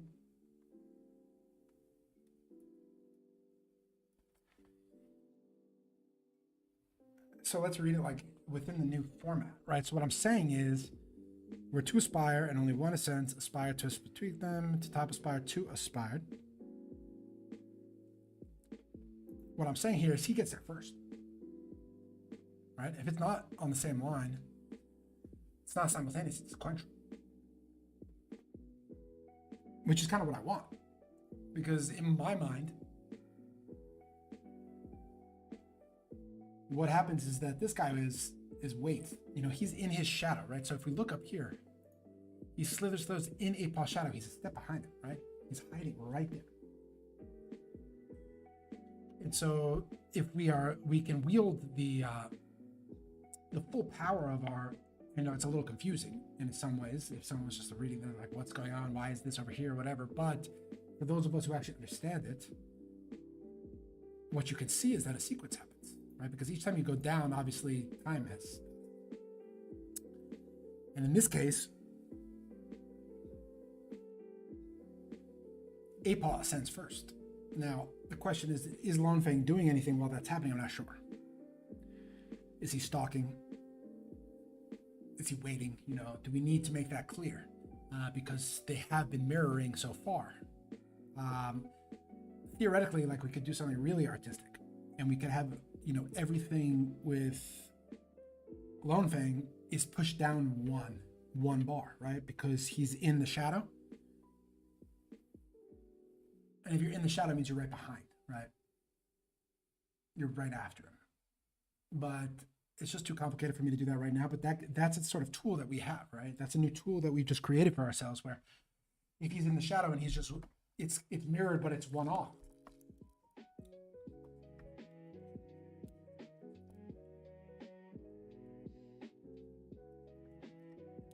Let's keep going best we can. I am getting a little tired.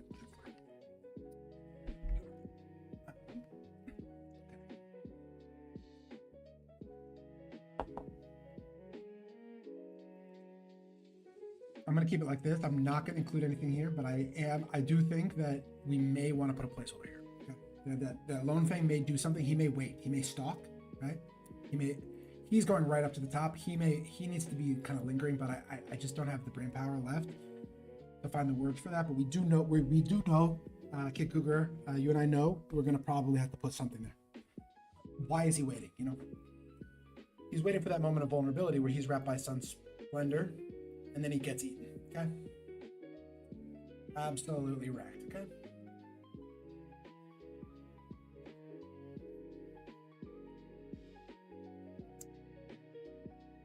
Now, the war is not over, okay? So this guy wins this battle, but the war is not over.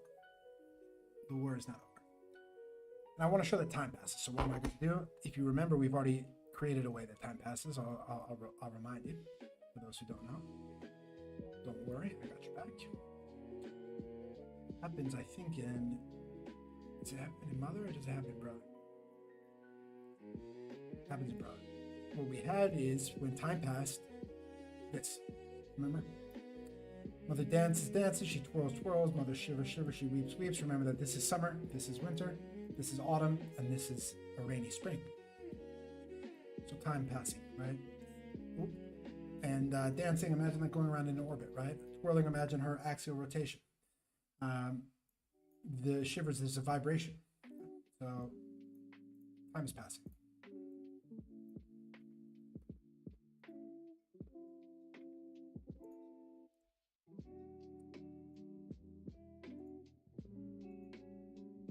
No.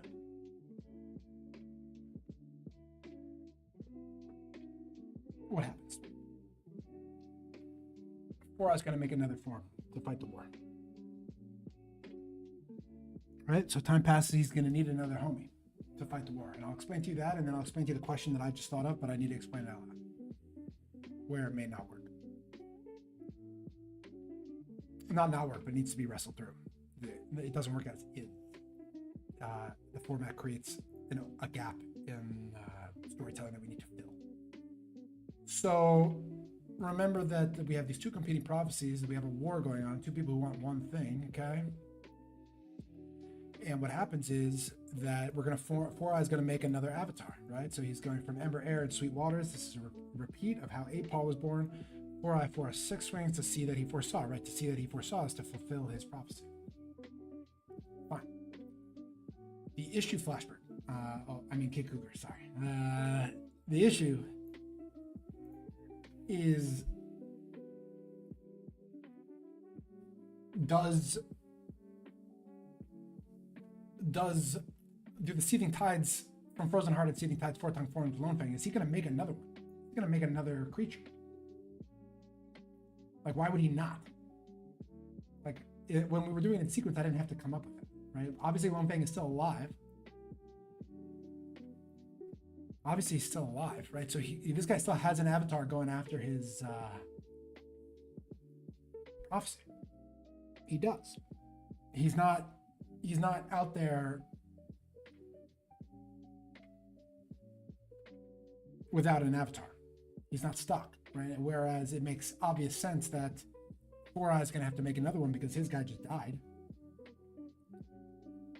Lone Fang is still alive, but that doesn't one-to-one to me why, while this guy is building his next one, while he's building his avatar 6-wing, what, this guy's dicking off, he's not doing anything? And this is where it's an opportunity. We don't call them, it's not a problem, but there is a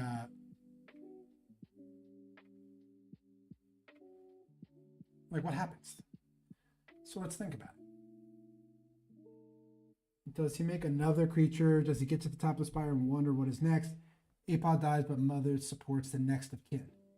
Does he, let me know which one, when you say he, are you talking about 4i or are you talking about 4-tongue? Because I know that 4i does make another. So 4i definitely makes another one to continue the fight. So he goes from Apal, he makes 6-wing. Now what I'm trying to understand with you right now, like in real time, is while that's happening, does Lone Fang have a want or motivation to create a second? I think it's more of a question of how you want the religion to go.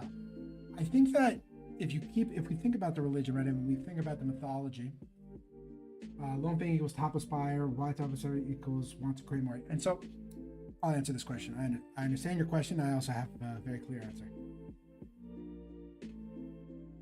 If you remember that the core desire of darkness, right, which is where all of this comes from, is to become dark again, to become singularity, right, to become less, to become fewer. It doesn't want to become more, it wants to become fewer.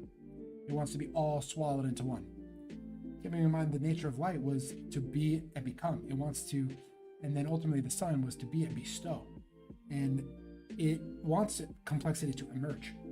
And so it makes sense that 4-tongue would not want to create another avatar here. From a motivational perspective, he wants to create as few avatars as possible because he wants it to be as singular as possible. He wants the whole world to be swallowed by Lone Fang. That would be the dream. I think we can move on. I think for now we'll keep it empty, but this is a potential missed opportunity here of what is Lone Fang doing during this time, right? That's unclear to me right now. I don't have an answer for you. But either 4-tongue is making some shit, or he's actively not making some shit. But I just don't have I just don't know right now. I just don't know. And this was only exposed with the Triality format. This issue did not exist before. I didn't have to answer for that time. I just kept moving with the next form, right? It's okay. So we have a repeat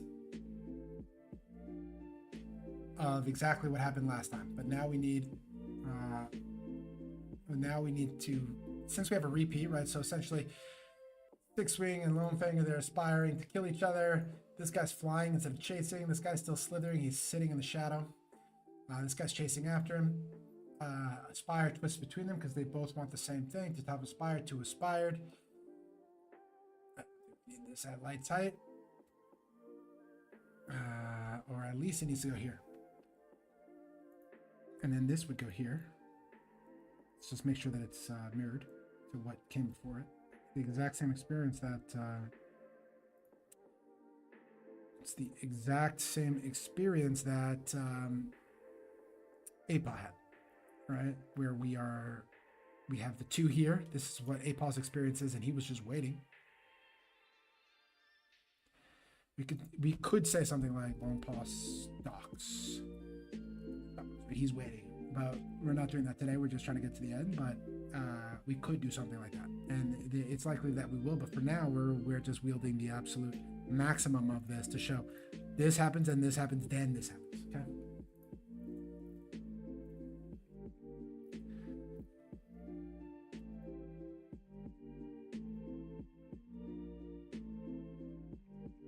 And we're mirroring that here, but we know that we may change it later, but let's, we need to put one below here. We need more time to pass. So we'll get some seasons cooking.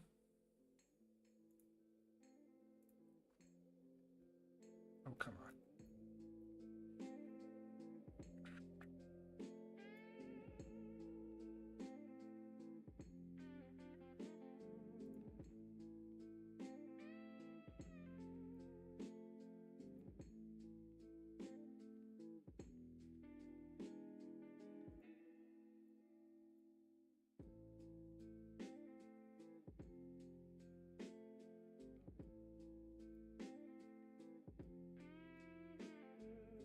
Right. We have, shit.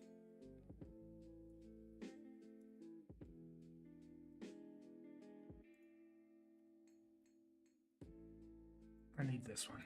I'm a little tired. But I don't stop when I'm tired. That's, not the kind of right.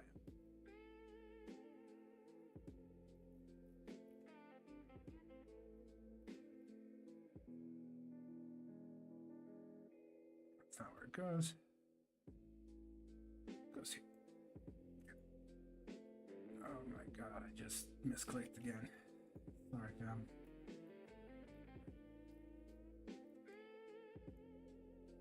I'm sorry about that. I just wasted your time.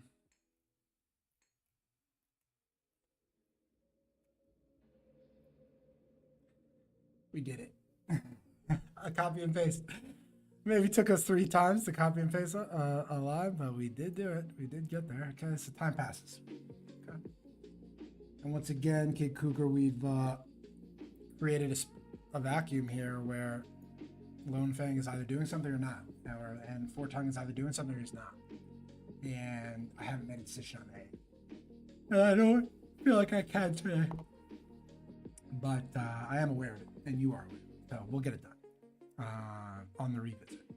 Okay.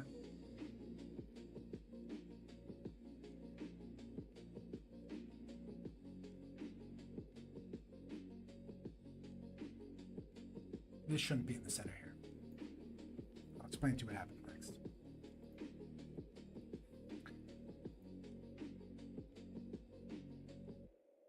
So the next form that's going to come, is there a benefit to being on the Spire? Twice a winner for what? So Aspire, the benefit of the Spire is twofold, and I think that's a really good question, and it's abstract, the answer. Aspire occurs whenever 2 people want one thing and only one person can get it. And so the benefit of it is really that the two people want competing things. At some point, those things clash. They have to. If two things are mutually exclusive, at some point they will meet, right? And aspire represents wherever that is that they meet. And so winning just means that, so right, in this case, being atop the spire means slaying. This is what they want, right? So he aspires to slay Lone Fang. He aspires to slay this guy. And so they get to the top of the spire by getting to the top of the spire means that they achieve their objective. That's what it means. You also have the cleanest look at Sun's splendor, possessive, S-U-N apostrophe S.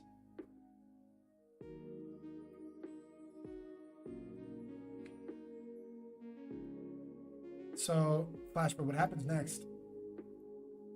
We've got seasons pass, and then Ember Air. Keep in mind, when we're talking about war, that's the name of this. We're talking about natural selection. We're talking about evolution. We're talking about a war of forms, right? We're saying the ones that die off don't keep reproducing, and the ones that win, the ones that survive, continue, right? So this war is really evolution. That's what I'm trying to show. And so what the next creature that's going to be made is the proto-human. It's a proto-human. Twin two hands, that's what they're called. So they're made in the same way from Ember Air and Sweet Water's 4-eye forms twin two hand. Okay?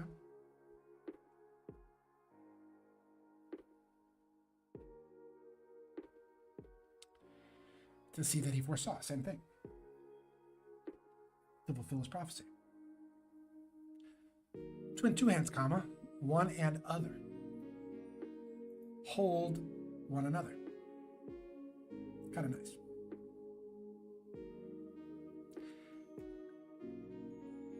This whole thing is dog shit. It has to go.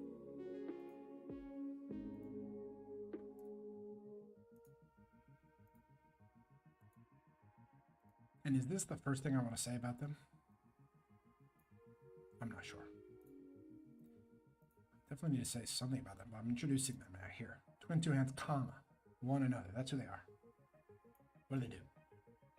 Is this the first thing I want to say? I'm not sure. So we can mark that yellow.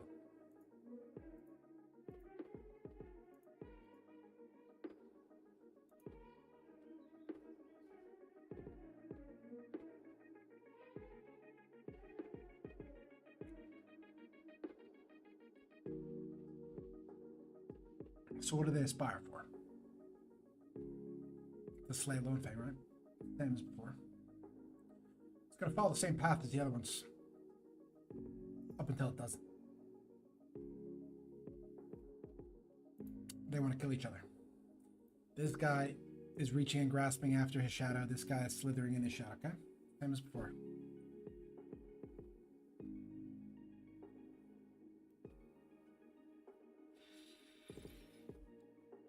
This needs to be cleaned up. But let's keep just pushing. Let's clean it. Okay.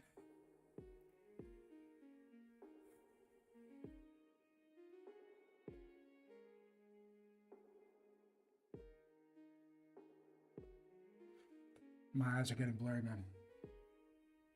I think I'm gonna have to call it soon. Like, I know what I have to do, and then I just forgot.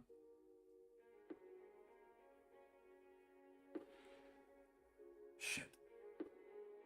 I think we're gonna have to call it, man. I think I'm losing it.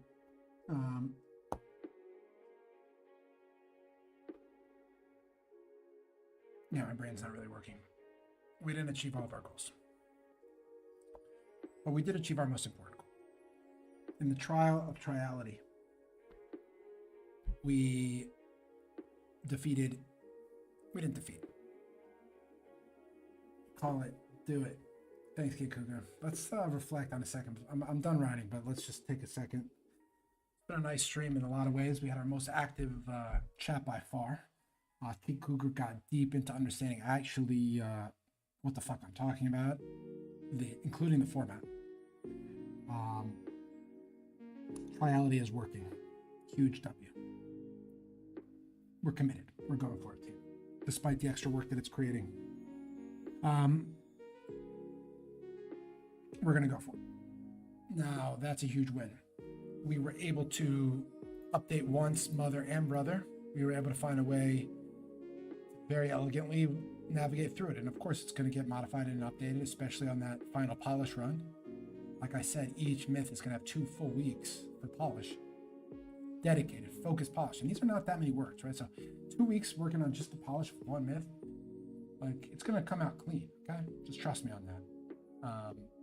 I've been writing a long time. So you got to trust me that if I apply 2 weeks of pressure to polish, it's going to look nice. Okay? It's going to rhyme.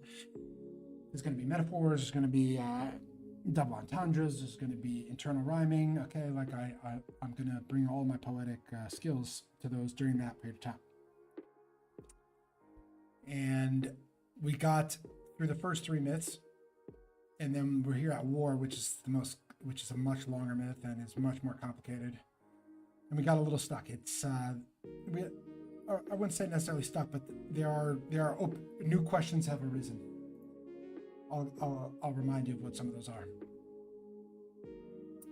The sequence at the top here. We know this guy Apaw goes up first, and we know that he gets wrapped by Sun Splendor, and we know that it's only after that, in his moment of vulnerability, that he gets swallowed. However, we don't know we haven't decided if Lone Fang is doing anything here. Is he stalking? Is he waiting? Is he still slithering? I don't fucking know. Okay, so that's a new opportunity that we have not figured out yet. Okay. Another thing we haven't figured out yet is obviously the Ember Heir, 4-Eye. He needs to make new avatars to continue his war, because his avatars just got fucked, okay? They just got wrecked. We need to explain why it is Four Tongue would just sit there and let nothing happen. I think it makes sense, for Kid Cougar even asked this question about the nature of that. And I had a good answer for it, which is that, the serpents desire more singularity. They want decreased complexity, versus the beings of light, which want increased complexity and emergence. So there is a motivation for why they don't make an avatar. But now that we have this empty space, we need to use it, right? We need to at least make that clear. We have an answer we should tell. Okay? We should tell the reader.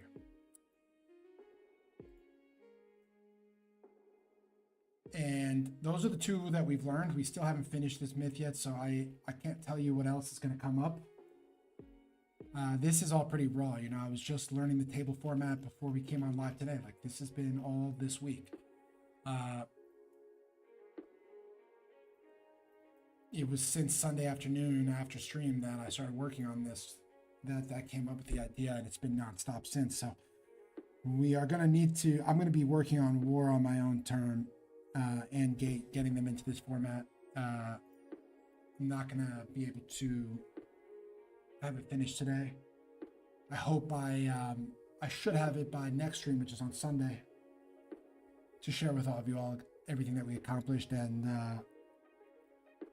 a more up-to-date version. And then once we get War and Gate in that format complete, then we're caught up with where we're supposed to be. Because my goal is saying that I'm finishing Gate rough draft tomorrow. And unfortunately, it doesn't look like that's happening. It looks like I'm going to fall behind for the first time. Just a couple days, we'll catch back up, but it does appear that that's going to happen. Then I will fall behind. But anyway, this has been a terrific stream. I really loved it. Had a great time. Got some good writing in. Not quite as much as I hoped, but it's been 4 hours now, so we're going to call it. I love you all. Thank you so much for joining, especially shout out Kid Cougar. Absolute goat. Thank you so much for engaging with the text, for engaging with the format, for continuing to show up. Your mastery of the material. GG, thank you for the content. Of course, you keep showing up. These myths, like, they start to make more and more sense as you get more and more familiar with the language and the sort of abstractions. These are really abstract concepts, but they make sense. If you can really think about it. So that's it. I bid y'all Godspeed. Good fortune on your adventures. I'll see you Sunday.